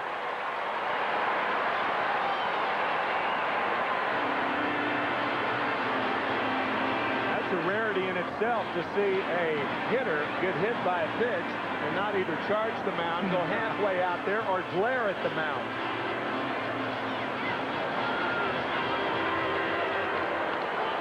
The other night, Perez hit Kevin Seitzer in a game in Milwaukee, hit him in the face as Hale fouls it. That was one of the scariest hit batsmen I've ever seen, and fortunately Seitzer was able to walk off the field. But, very scary moment with Cole at third and Hrbek at second, Mack at first, one out in the fifth inning. Yeah, Seitzer came back and went 1 for 2 the next night. Wearing a face mask. Hale chops it foul on the count, 0-2. Bottom of the fifth. Minnesota leading 6-4. The Yankees with the best record in baseball. An 8-game winning streak. A 10-game lead. They've already clinched the American League East, assuming there is a strike and no further baseball this season. And Hale doubled on a fastball the first time out, grounded out on a splitter. And to me, that's a setup pitch. I never really liked the waste pitches, but I think right now they'll come back with something off speed because Chip Hale can hit the fastball, especially down in the strike zone. Doug Showalter has Terry Mulholland warming up in the bullpen, but if he brings him in, Scott Leyes would have been the pinch hitter. And there's your splitter. I think Buck, I mean, not too many American League managers would go this long with a starter. Now, he's won 6 in a row, but I think it also has a lot to do with the confidence he has with his offense. And the fact that Mulholland struggled as a starter. He's pitched a little bit better out of the bullpen. There's Tony Cloninger, the bullpen pitching coach. The Yankees have 2. Billy Connors in the dugout and Tony Cloninger in the bullpen. Look, chopper to the right side. Mattingly has only one play at first base, and a run scores as Cole crosses the plate to make it 7-4. So Hale will get a run batted in, and on the play, Hrbek advances to third, and Mack goes to second. 2 down now, and Munoz coming up. Baseball's really a funny game. I mean, there's an at-bat where the hitter, Chip Hale, is not trying to do what he did, but ends up making a productive out. A double play ball is a very rare type of ball. A pitcher wants a hitter to hit it hard enough to get the double play, but not hard enough to find a hole somewhere. When he hits it hard, you want him to hit it at somebody. Similar to what Paul O'Neill did back in the second inning, actually third inning. Right. Hit into his fifth. I mean, he crushed the ball, right around the nose 15 times. He's hit into double play. 0-1 on Munoz, who grounds a trunker to the left side. Gallego up with it and throws him out. In the inning, the Twins get a run and extend their lead to 7-4 after 5. Let's check in with John Saunders for this update. And well, Al, the Yankees are running away with things in the East. The Mets a bit of a surprise as well. They're looking to get to 500 tonight, but Jeff Conine trying to stop things with the bases loaded. Barbary, Carr, and Sheffield come in on the double. 4-1 is the lead for the Marlins. Mets had led 1-0. The Braves and the Reds. Braves chasing Montreal, and Terry Pendleton with his single here. Fred McGriff comes across the score. 2-0 is the lead. Also the wild card spot at stake, we hope. 2-0 the score in the 6th. The Expos, meantime, against the Phillies. Fernando facing Sean Barry. Lifts this one to center field. Lenny Dykstra goes back, thinks he has a play, then realizes it's going to be a double, and no. Wrong on both counts. This one is over his head for a home run. 3-1 is the score in the 6th. Let's get back to Al, Jim, and Tim.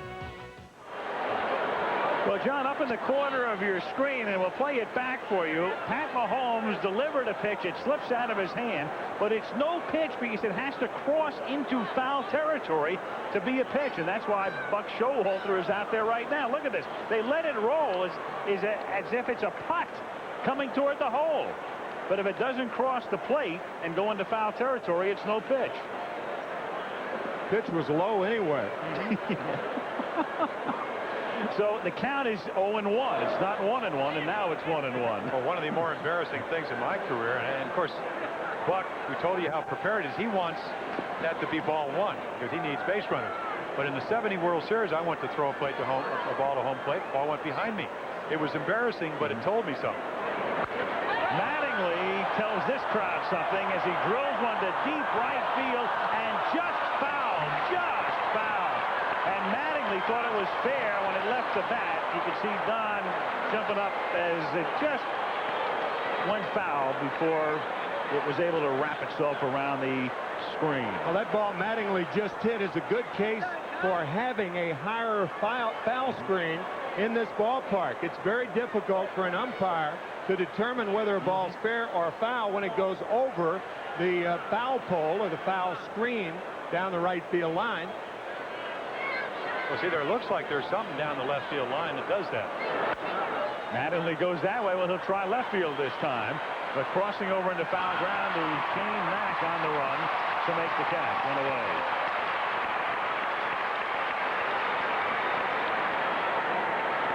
So Mattingly just misses a home run and then fouls out to Mack. One gone, and Mike Stanley is the batter.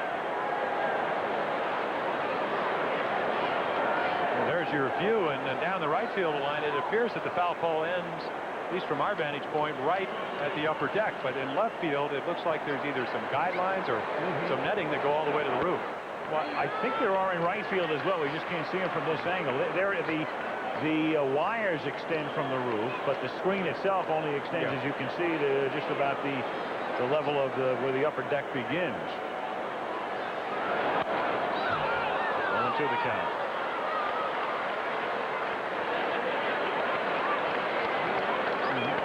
Here are the wires extending from the roof in left field that support the screen. I'm sure the reason for that is they don't want to block the view from the upper deck. 1-2 the count.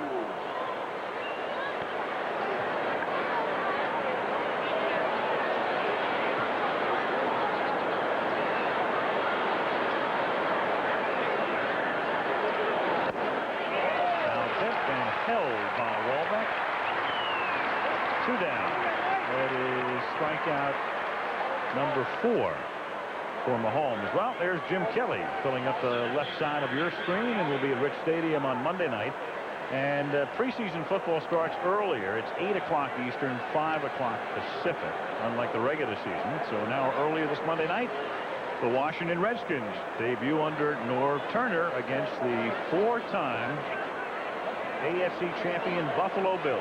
Monday night preseason football. Bernie Williams at the plate. 1-0.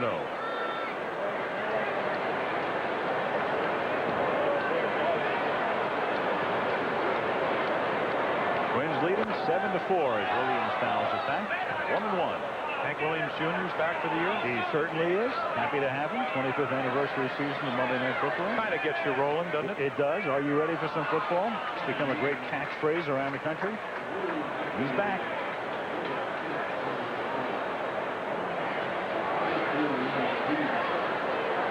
Question is, are we ready for some baseball after Friday? We are, but are the players in management after 5.5, 7-4 Minnesota.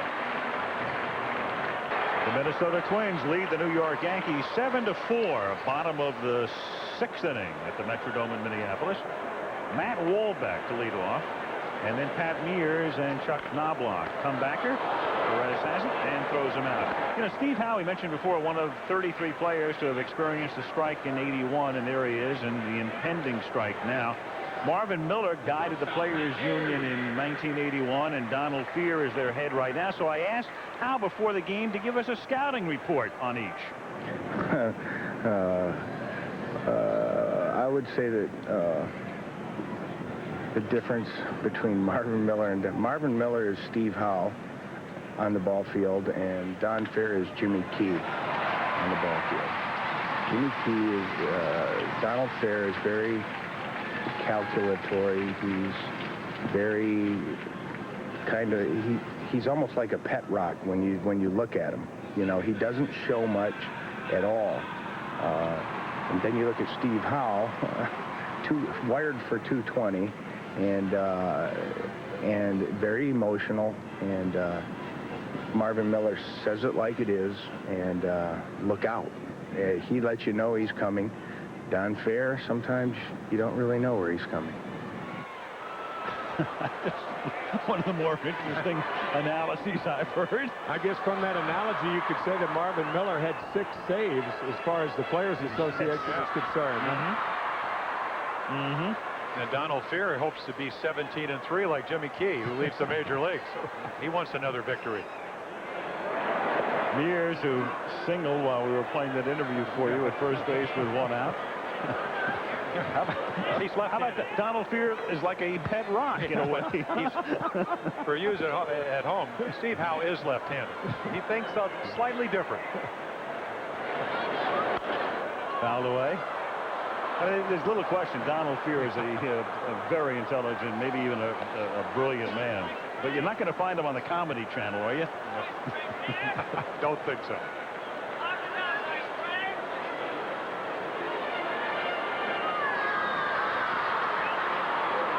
Marvin Miller took over the Major League Baseball Players Association in 1966. It was after Judge Robert Cannon, who was elected to the office, wanted to move the office from New York to Chicago. The Players Association did not go for that. And Marvin Miller, who had received 2 initial votes, the vote was retaken, and he was somewhat reluctantly by the players taken in. But 10 years later, they weren't reluctant at all. Remarkable strides made from 1966 through today, really. I think the owners are very well aware that Donald Fehr studied under Marvin. Second in command.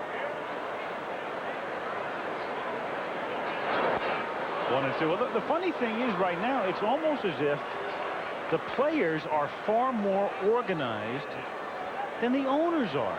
With all of the new ownership in baseball, and who's doing what these days, and the power structure has so severely changed. Even financially. Sure. The players with $150 million in the pool, the owners with none. In 1981, the owners had strike insurance. It ran out after 30 days. And that's one of the reasons that that the owners finally had to settle. I'm still not sure. Foul tipped, and they're going to check and see if it was held. Yeah, see, Jim McKee. And it was. Yes. And that's the question. Knobloch doesn't want to give up at a bat. He's saying the ball bounced. And if it bounces, it's a foul ball. If it goes right into the catcher's glove before it bounces, it's a strikeout. You be the judge. Foul ball. Yeah, That's an sure. easy call. Sure it did. Easy. First base umpire's got the shot, and he's got to help out home plate umpire Ed Hickox in that play. That was clear to see. You wonder why Jim McKean didn't see it. Well, that's exactly what Tom Kelly's probably saying. So it's a strikeout on what should have been simply a foul tip. Yeah, umpiring's just like pitching or hitting or playing defense. If you lose your concentration, you're not going to make the play. How could the second base umpire not see it? Ed Bean, clear shot. Here's Alex Cole taking outside. Well, you know, Timmy, very rarely will a rookie umpire like Ed Bean overrule the crew chief down at first base, who's Jim McKean. It just doesn't happen. Should, but it doesn't. You want to get it right. Just to finish up what we were talking about in terms of the owners, and to me, it's a case of who really speaks for the owners these days. I mean, Bud Selig, who owns the Brewers, is the de facto commissioner. People talk about Jerry Reinsdorf with the White Sox, but what about somebody like a Peter O'Malley, who used to be so influential in ownership circles, and now you rarely hear from or about Peter, and you wonder how much input a Peter O'Malley has these days. Cole fouls it back. So to me, basically what I'm saying is the players appear to be very, very unified, and ownership seems to look at it in a disparate fashion. Yeah, I'm not sure who speaks for whom. Well, it goes back to what Dave Winfield said in the interview. He said, I have to teach the young guys that this is the way it's going to be. You have to stand up. It worked in '81. They were a very solidified union then, and they still are. Lifted foul and back out of play, and it remains 2 balls And 2 strikes. Just briefly, the players strike in 72 started it. That wiped out the first several days of the season. The owners locked the players out in 73. Lockout in spring training in 76. Players strike in 80, but that was the issue there deferred to 81 when you had the big strike. And that was the 50-dayer, and we saw the others. The count 3 balls and 2 strikes. But ultimately in 81, and this is my opinion only, if you go look at 81, players gave up compensation, which is now free agents for people, free agents that are lost. And in 85, they went from 2 years of arbitration to 3. So I think they're going to have to give something this year. They don't want to. I mean, the players like the Not a salary cap. No, exactly. I mean, I agree with you 100% there, but they have to give, and we talked about it earlier, it has to be some kind of token, a carrot or something. I think that's the nature of negotiations. Each side each side's head wants to think that they came out of it with something to sell it to their organization. Sure. You saw Rob Murphy loosening up in the bullpen. The count remains 3-2 with 2 out. Well, that's what labor negotiations are about. I mean, nobody's going to do a slam dunk here. You bring up a great point, though. Peter Angelos, new owner in Baltimore, said, listen, I would not accept anything from the owners unless they prove that they're losing money, which is something they're pleading. That's lined in the left center field for a base hit and maybe more, and Poloni is able to cut it off, but they're still going to wave the runner in around third as Mears scores on a double by Cole.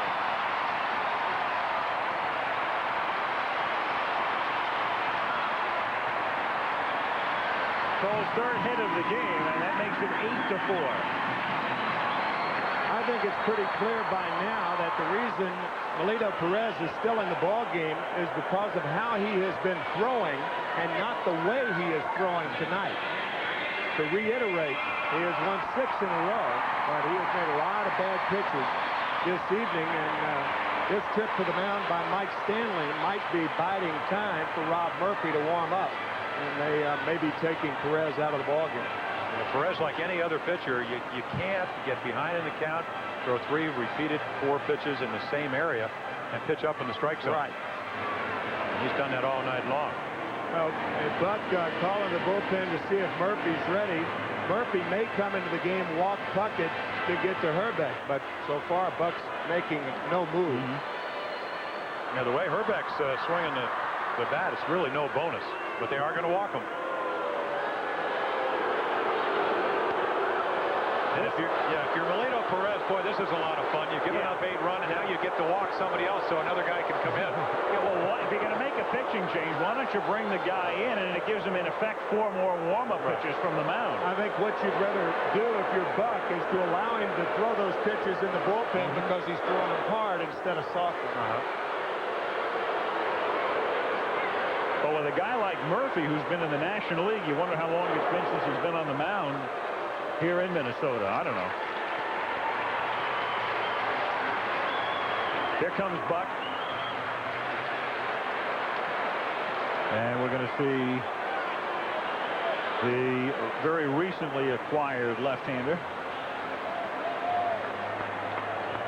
Rob Murphy, about ready to make his entrance, and the sign has been sent out to the bullpen. Baseball Night in America is being brought to you by Buick and your local Buick dealers.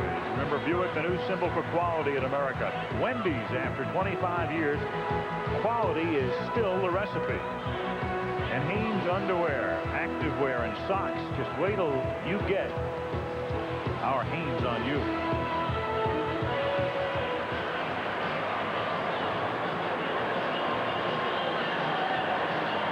Rob Murphy, picked up from the Cardinals the other day. They put Xavier Hernandez on the disabled list, and the much-traveled lefty comes in. And here was Perez on tape as he comes out, allowing 8 earned runs tonight, equaling his career high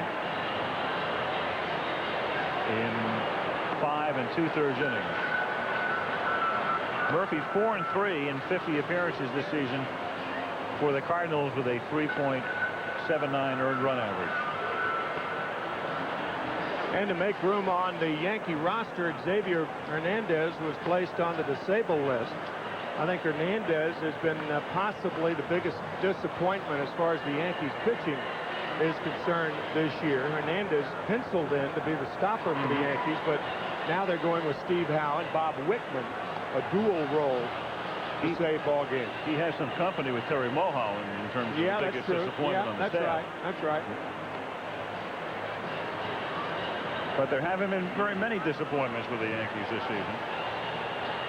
There's Howe, and there is Hernandez. Even though he is on the disabled list, he is still in uniform in the bullpen. Yeah, Xavier hit with a line drive and pitching better in the second half than he did in the first half, but you saw him a lot last year and doing a lot of Met games, and he just did not seem like he had a lot of confidence. You talked about it earlier, maybe assuming a different role. Well, I think assuming a different role and coming to a city like New York where there is little room for error as far as your pitchers are concerned. An organization with a lot of tradition, winning tradition, in past years, of course.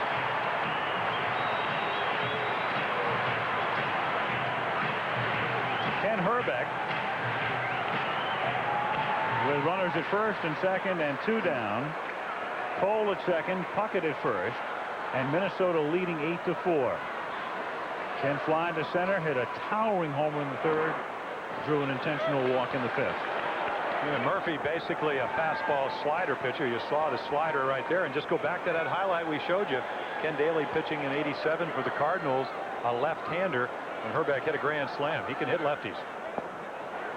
Murphy's been around, started with the Reds, made his big league debut in '85, and then he went to the Red Sox for a couple of years, to Seattle for a season, then to Houston and St. Louis, and now back in the American League.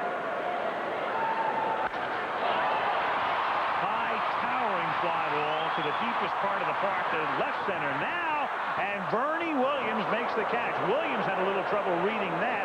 Thought it was hit to almost straightaway center, more toward the gap, but makes the play, and that's that for the Twins. But they get another in the sixth and lead it 8-4, and we'll return after this from our ABC stations. Polonia in that order.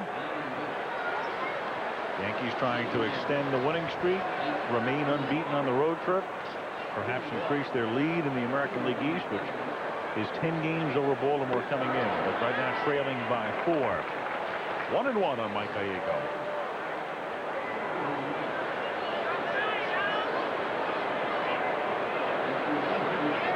If the Yankees go to postseason play, that's a spot that Gallego has been in before. Mike was part of the Oakland A's during their glory years in the 88, 89, 90 era. It's a foul outside third. Mark Guthrie is throwing in the Minnesota bullpen. Check this out, how Mark Guthrie warms up. Why does he do that? I don't know. Now it's more standard. He goes into his windup. But again, this game is not over. Now, Michael's telling you earlier, this is a pitching staff with an ERA of almost 6 runs a game. Bullpen ERA right up there with them. Only Aguilera has pitched well. And, of course, Kevin Campbell, who we saw last night. So Mahomes, who has not pitched a complete game, has averaged less than 6 innings to start. Very important that he gets the ball over and something on it. I think in fairness, you should point out, or we should point out, that the catching staff of the Minnesota Twins, with only 25 games major league experience coming into this year, and certainly because of their inexperience, should share part of the woes of the performances of the pitchers. That's hit to the gap in left center field for a base hit. Mack cuts it off and gets it back in. So Mike with the leadoff single, and here's John Saunders. Okay, Al, the Giants and the Astros in Houston had taken a 6-2 lead. Pete Harnisch nursing that. But Matt Williams sends this one to right center field. Home run number 42 on the year. The Giants still trail in the game, but take a look at the home run leaders chasing Roger Maris. Jeff Bagwell with one tonight as well. Al, Jim, and Tim. So Matt Williams now just 14 behind Hack Wilson's National League record. And 19 back of Maris. That's hit to straightaway center, and Alex Cole makes the catch off the bat of Pat Kelly for the first out.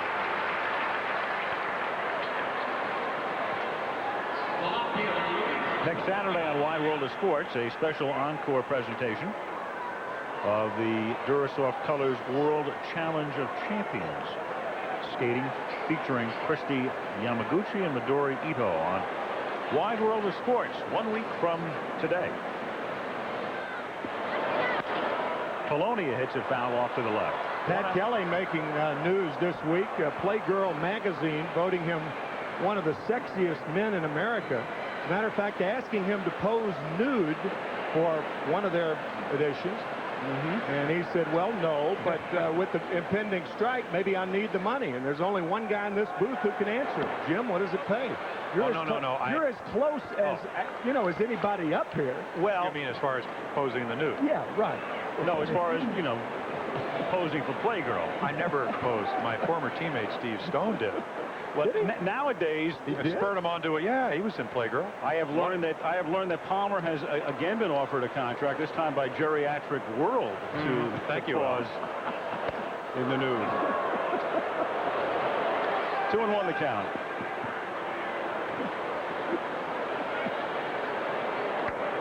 What a pal. Wait till I get my Haynes on you. The next pitch is a strike, and the count is 2-2. You're just jealous. Of what? Of your golf swing. That's all I'm jealous I should hope so. Yeah, definitely.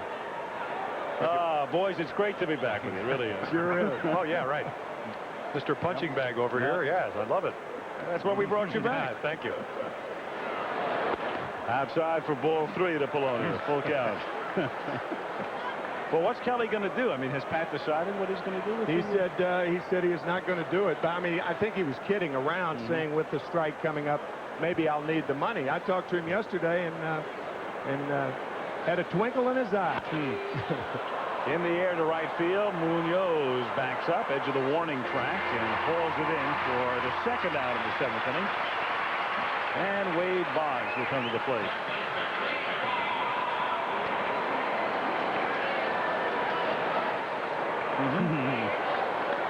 Yeah, they'll buy that magazine, that geriatric magazine I'm going to be in. Oh, I thought you meant Playgirl. Oh, no, I don't think so. Well, McCarver and I have been asked to pose for Blood Horse.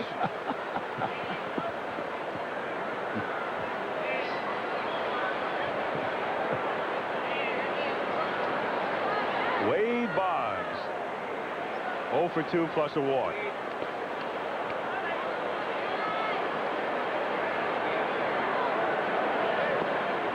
One and 0 the count.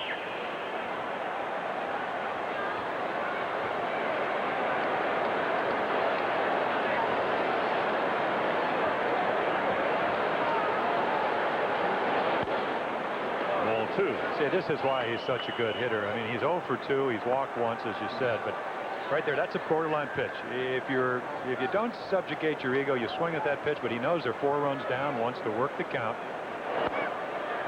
Takes another one. But first of all, he's very comfortable hitting deep into the count, which is why he's such a great hitter. Is he the best 2-strike hitter you've ever seen? I tell you what, you know, all the guys you're worried about hitting ball back up the middle, this was one of them. Hits the ball so hard. I mean, not pitched against Rice and Frank Howard, guys like that, George Scott. That really, yeah, but those Scott and Rice and Howard, you always worried about them hitting a line drive up the middle, and you're standing there. 3 and 2 the count on Boggs. Full count, 2 down. Gallego will be off and moving on the pitch. So he knows that ball's outside. He wished that he got the call, because if he did, he goes down to first base, and you get into the heart of their batting order. So Gallego will take off on the 3-2 pitch, which is grounded to third. Hale is there over to Hrbek, and the Yankees are done in the 7th. After 6.5 it remains. Twins 8, Yankees 4. We've thrown enough pitchers tonight. He leaves with a 4-run lead as the Twins come up in the bottom of the 7th inning. And that's what the Twins need. We told you they're 12 and 33. They haven't been getting quality starts. And so not a great performance, but for a 23-year-old right-hander from Texas against the Yankees, who have been on a hot streak, he gave his team a chance to win, and that's what you're supposed to do as a starting pitcher. Well, Rob Murphy in for New York, facing Mack Hale and Munoz, and then it figures to be Mark Guthrie in the 8th inning with the Yankee lefties coming up. And then when they go to the 9th, the Twins, of course, have Rick Aguilera as their closer. Shane Mack, 1 for 2, and he's been hit by a pitch. Shane has a younger brother, Quinn, who's in the Seattle organization. In fact, Quinn played in a handful of games with the Mariners earlier this season. Reprised that story that we told in 1987. Shane's dad, a baggage handler, equipment handler at the Los Angeles International Airport, LAX, and he told us 7 years ago that Quinn Mack was going to be a better player, a better baseball player than Shane, but so far that hasn't developed. If Shane hits 300 or more this year, it'll be 4 times in his last 5 years that he would have eclipsed the 300 mark. Yeah, he gives a lot of credit to Terry Crowley, one of my old teammates, who's been the hitting instructor. Jeff Rebelay coming on to be on deck. But if you look at Shane Mack and the way he holds his bat, when he came over here, he used to wrap his bat, and Terry Crowley has shortened his swing. He could do a lot of things. Pretty good outfielder. Doesn't throw as well as he used to because he had shoulder surgery, but he can hit for power and really drives the ball. Much shorter swing. Driven to deep center field, and Williams goes back and watches this one go out.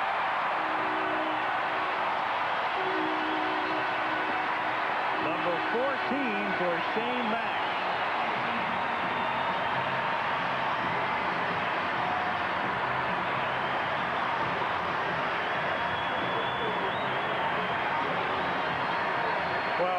He can drive the ball. I'll tell you, this is just a line drive fly ball, but it ends up going about 420 on the line. You pitch a guy out over the plate that likes to get his arms extended, and it is strong. Look at how short his swing is. And this is something they've worked on. Terry Crowley telling both Timmy and I yesterday, if you have a long swing, you've got to start the bat early. You can't discern whether it's going to be a ball or a strike. Jeff Rebelay pinch hits for Hale and takes a strike. Twins now leading 9-4 in the bottom of the 7th inning.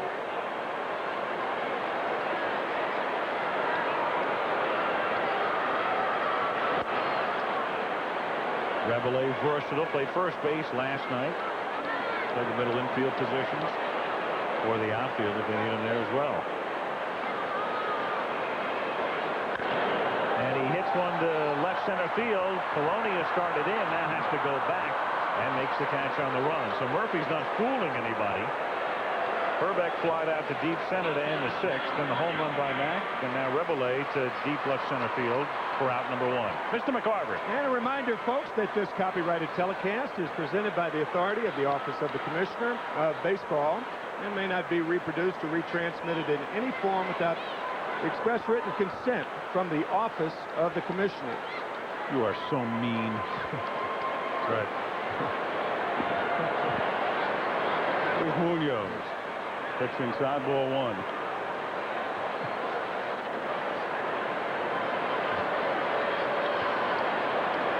Mark Guthrie going in the pen. He'll face the Yankee lefties in the 8th inning. It's hit in the air to deep right field and into the corner, and O'Neill looks up, and she is gone.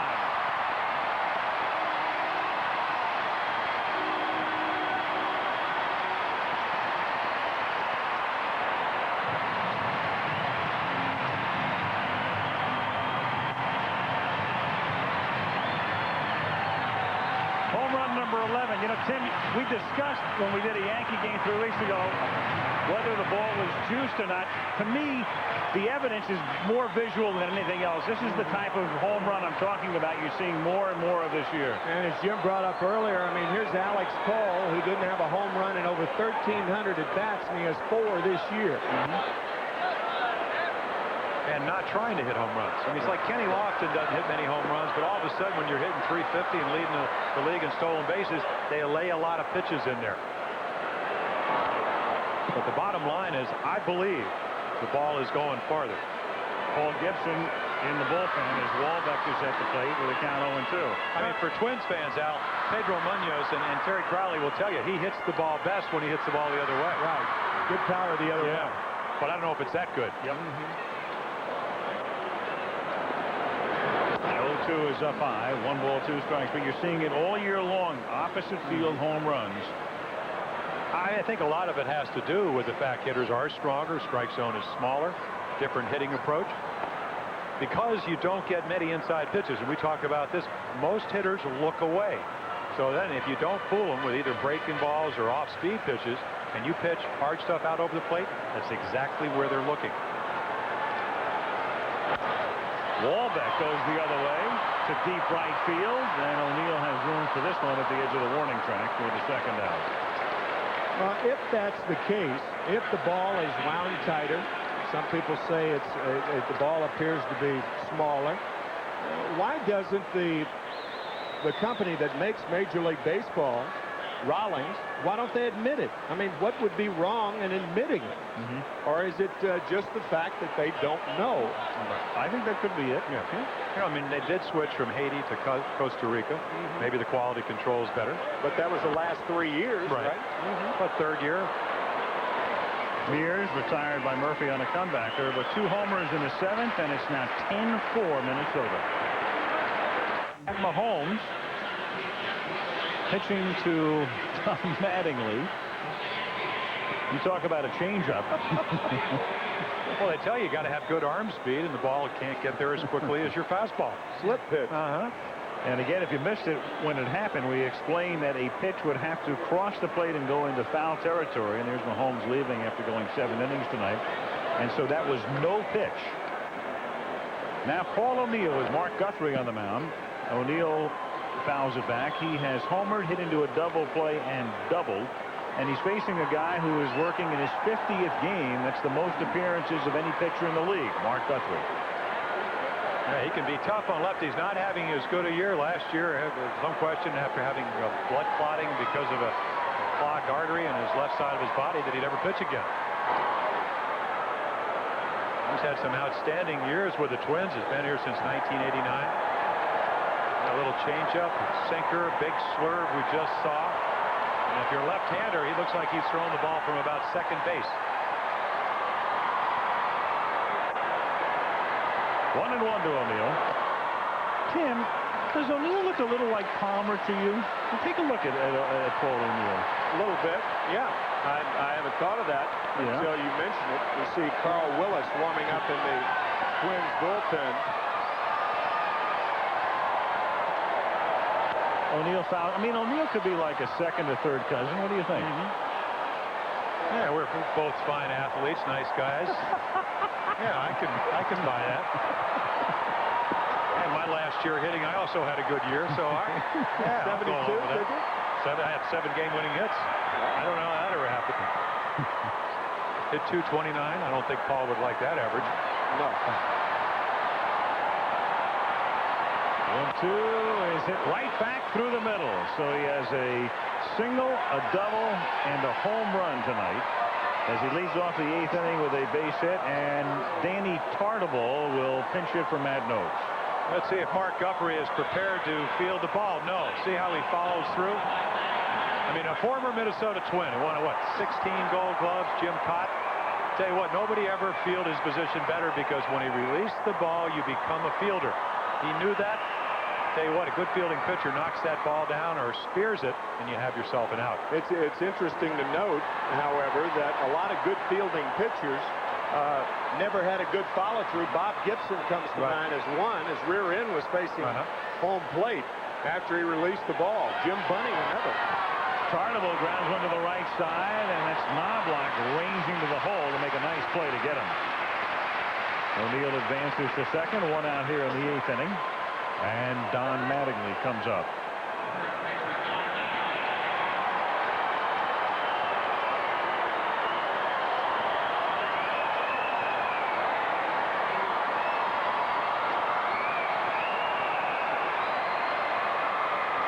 Orioles leading 3-0 as you saw the score flashing by. So Baltimore could shave it to 9 in the American League East.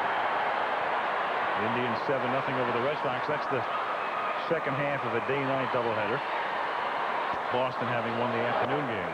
And they're playing a doubleheader tomorrow at Fenway Park as well. Yeah, I mean, I do Oriole games, and I think the Orioles, sure, they'd like to catch the Yankees, but realistically, they're worried about trying to, if the season goes long enough, to somehow get a wild card spot.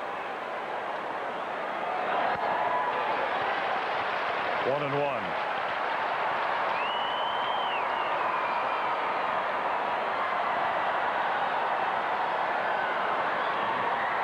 Getting a little bit tied up. Guthrie's 6'4". He's all his arms and leg out there. Hides the ball extremely well for a left-hander. And Mattingly rips it into right field for a base hit. O'Neill will be held at third, and so the Yankees have runners at the corners with 1 out in the 8th inning. And Mike Stanley coming up. So once you get into that Twins bullpen, anything can happen.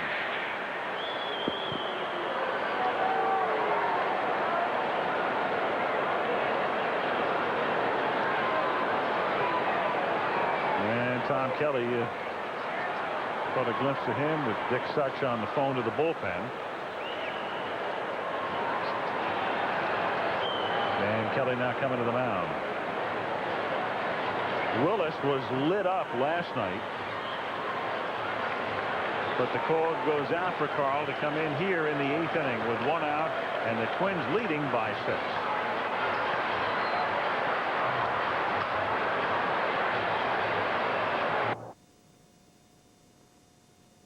Eric Close, McKenna. The adventure begins this fall on ABC. The Twins have scored in every inning except the 4th. Mark Guthrie faces 3 men, gives up 2 singles. And now Carl Willis comes out of the bullpen to face Mike Stanley with the Yankees at first and third.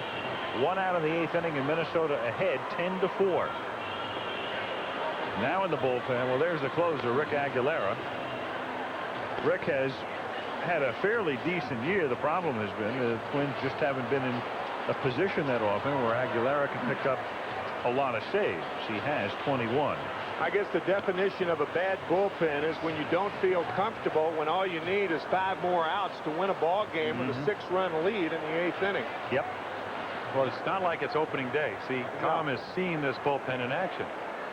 And there's the numbers, Carl Willis, and now he's got to get the ball down. When he's had his success, a lot of people think that maybe something's going on, whether it's a spitter or a little scuff ball or whatever. But if he pitches up in the strike zone, you will see the numbers that we saw last night. 2/3 of an inning, 4 hits, and singles and doubles and home runs all over this park. Stanley takes a strike and the count 0-1. Stanley hit a ground rule double off Willis last night in the 4th inning. Carl Willis, like a lot of pitchers in the major leagues, he wants to throw enough strikes to get you swinging balls. His stuff is not that good to pitch inside the strike zone. You throw strike 1 and then you get Stanley to be aggressive because he's probably looking for something hard and he swings the ball over his head. Steve Hurt points out to me something interesting. Of the American League relief pitchers, the one who's given up the most extra base hits this season, Mark Guthrie. Second, Carl Willis. Fouled away, and the count remains 0-2. One of the reasons could be that last pitch. You look at Bernie Williams on deck, an 0-2 pitch right down the pipe. Jim, I think your explanation of pitching, even though it could be construed as overly simplistic because you did it so well, is to get ahead and expand the strike zone, and that's not an example of doing that.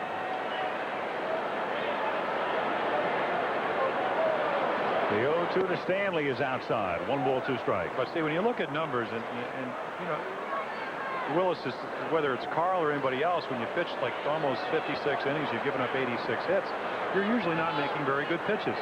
And again, can you put them away? You get ahead of them. We missed about like 16 inches on that pitch. Half swing, got him swinging.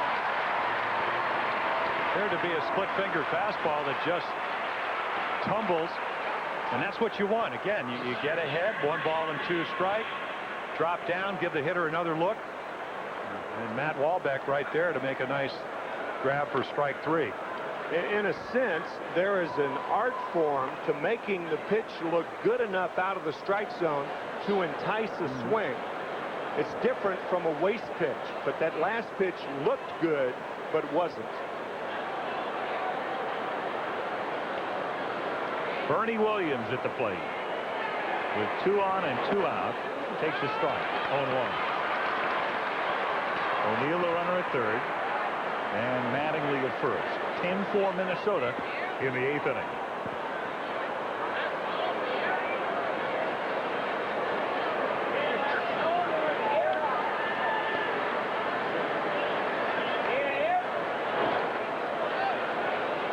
One and one.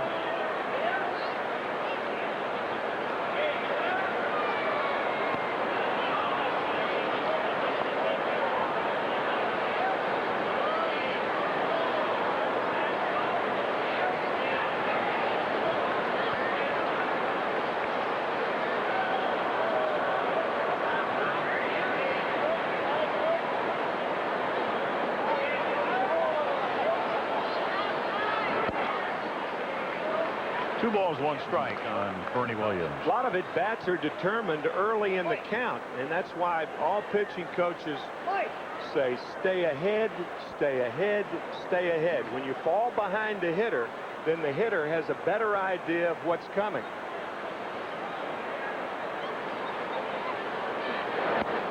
And he falls behind now, 3-1. So that's a very good point, because the one thing you don't want to be as a pitcher is predictable. Right here, perfect example. 3 balls and 1 strike. Bernie Williams has the luxury, because he doesn't have to swing at this pitch, to look for something hard out over the plate, make it be a strike, and have a good swing. Put the Yankees right back in this game. Good pitch on the outer half. They took something off it, and you know, there are pitchers that can do that. I mean, some pitchers are very adept at changing speeds. Really doesn't matter what the count is. Not just a running fastball. It appeared to draw a little bit off the plate. 3-2. Mattingly will take off with the pitch from first, and it's grounded to the left side. Mears to Hrbek on the side is retired. After 7.5, Minnesota 10, and the Yankees 4. And a pretty shot, Minneapolis on this midsummer evening. 10-4, the Twins lead. We've been talking about the Yankees for the most part tonight, and the great baseball they've been playing.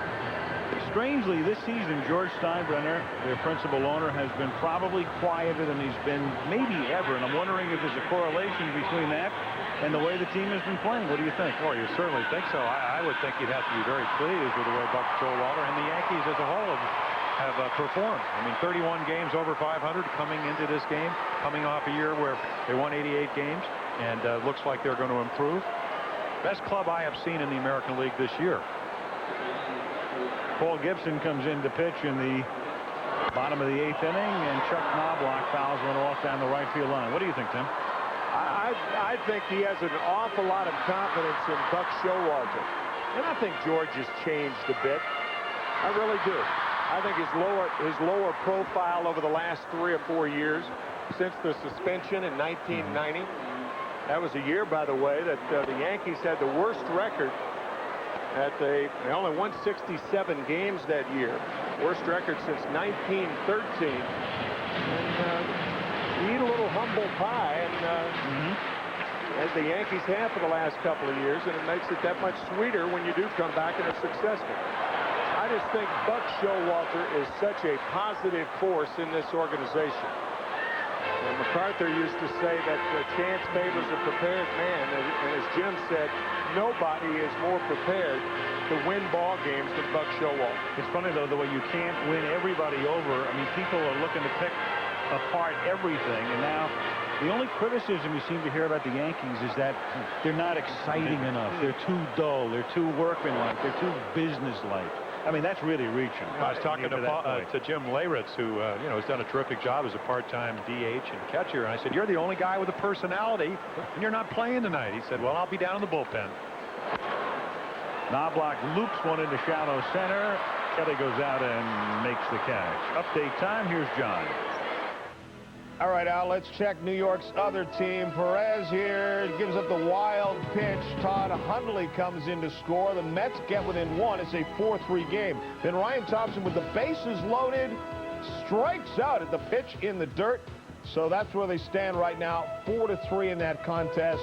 at Shea Stadium. That game in the 8th inning. Greg Maddux with another terrific game. 3 hits through 8 innings. Get some help here from Belliard, who makes a great throw over here to first to get Boone. And he strikes out Barry Larkin, who just freezes on this one. Stanton came in the 9th. He's allowed a couple of base runners. So Wohlers is on now. The Braves nursing a 2-0 lead in the 9th inning. Let's get back to the Metrodome.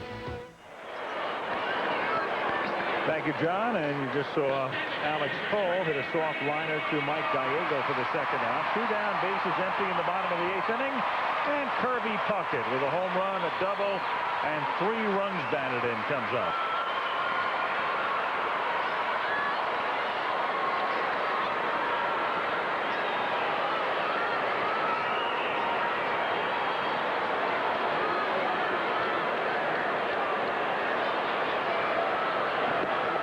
Just a postscript on Steinbrenner. We were talking about how relatively quiet he's been. He's also been relatively quiet in terms of the strike. And he is in a funny position in a way because he is the last guy who really needs revenue sharing. I mean, he gets hurt more than anybody.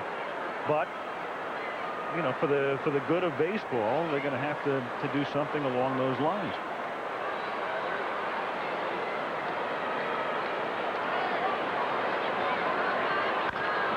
That's grounded to the left side. And it's a 1-2-3 inning as Gallego takes care of Puckett. So we'll go to the 9th with Minnesota up by 6. By a Honda Accord Deep. 733 homers with the Braves. He hit the other 22 as a Brewer. That's the all-time record for one team. Which 2 players hit 100 or more home runs for each of 3 different teams? We'll have the answer after the first batter here in the 9th inning. 2 players with 100 or more homers for each of 3 different teams as Darrell Boston pinch hits for Gallego to lead off the 9th inning. I got to go with Reggie Jackson, one of them. Well, I don't think he was with Baltimore long enough. No, he wasn't. Only 1 year. Well, that's right. Maybe with the Angels. You're right. Yeah. I think, yeah. Might have been. Angels, Yankees, A's. Yeah. Okay. Yeah. And of course, it doesn't have to be modern day. But it probably is. Maybe, yeah, could be true. It's grounded to the left side, and Mears goes Boston out. Well, time's tight. I'm going to say Frank Robinson. How about Dave Kingman? All right. Let's take a look here. Here are the answers. Reggie's one. Darrell Evans. Wow. I never would have guessed that. No. You know, you think about him as a Brave and as a Giant. You forget he spent a long time with the Tigers as well. 141 home runs with Detroit. I am hitting 500. I am related to Paul O'Neill, and I'm very happy about it. Here's Mr. Personality, Jim Blairitz. Jim Blairitz. Blairitz wraps one to right field, and Munoz makes the catch in the middle of the warning track. 2 down. Baseball Night in America is being brought to you by Oldsmobile and your local Oldsmobile retailers. Michelin, so much is riding on your tires. And Budweiser, Beechwood Age, for a crisp, clean, classic taste. You know, I meant that as a compliment. That I know, you but O'Neill may not take it as one. Probably not. I'm getting riddled up here tonight. Here's Polonia. Takes a strike. So the Twins are now away from ending the Yankee winning streak at 8. And see it now. Why are you wearing that Kevlar vest? Well, I'm going to work with Al Michaels tomorrow night. Oh, yes. Pass swing, and it's a strike. And the count is 0-2. Well, boys, we'll reconvene perhaps next week, or maybe we won't. Baseball Night in America returns next Saturday if there is baseball. Yeah, for the fans' sake, I tell you what, they pay the freight. I certainly hope we're working next Saturday, and I hope the players all across this country are playing.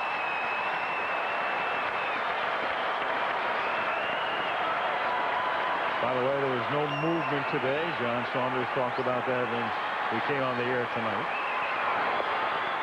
Too much to do and too little time to do it. That's why there is no way, in my view, that the players will not walk on Friday. Sounds like a good title for a song, doesn't it? 1-2 pitch is outside. 2-2 on Luis Polonia.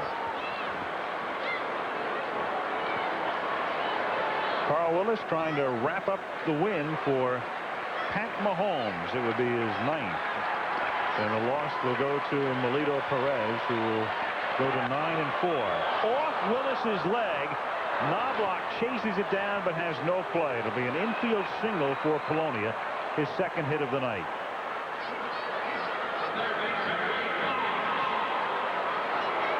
Ten hits for the Yanks, but none for Wade Boggs, who comes up 0 for 3 plus a walk.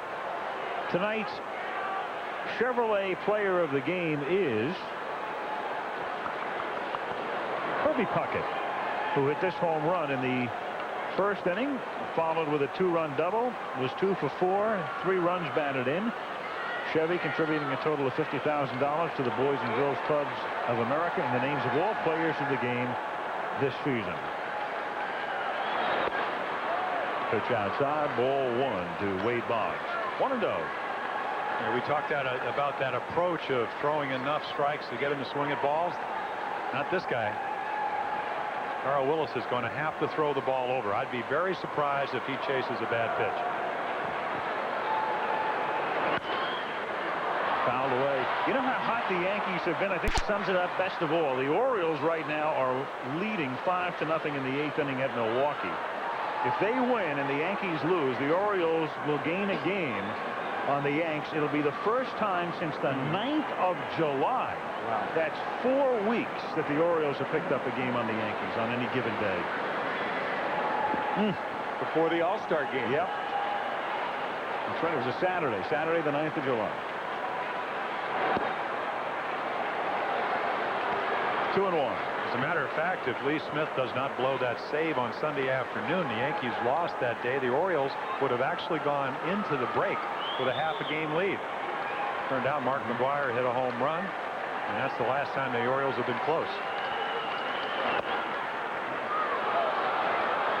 3-1 on Wade Boggs. 10-4 Twins, 2 out of the 9th inning. O'Neill, who has 3 hits, on deck.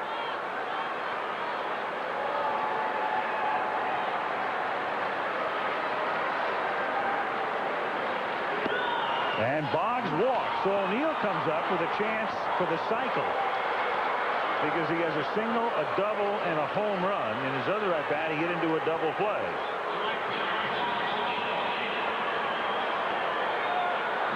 Polonia at second and Boggs at first with 2 out of the 9th inning. And the Twins bullpen stirs around again, and it figures to be Aguilera, and it is.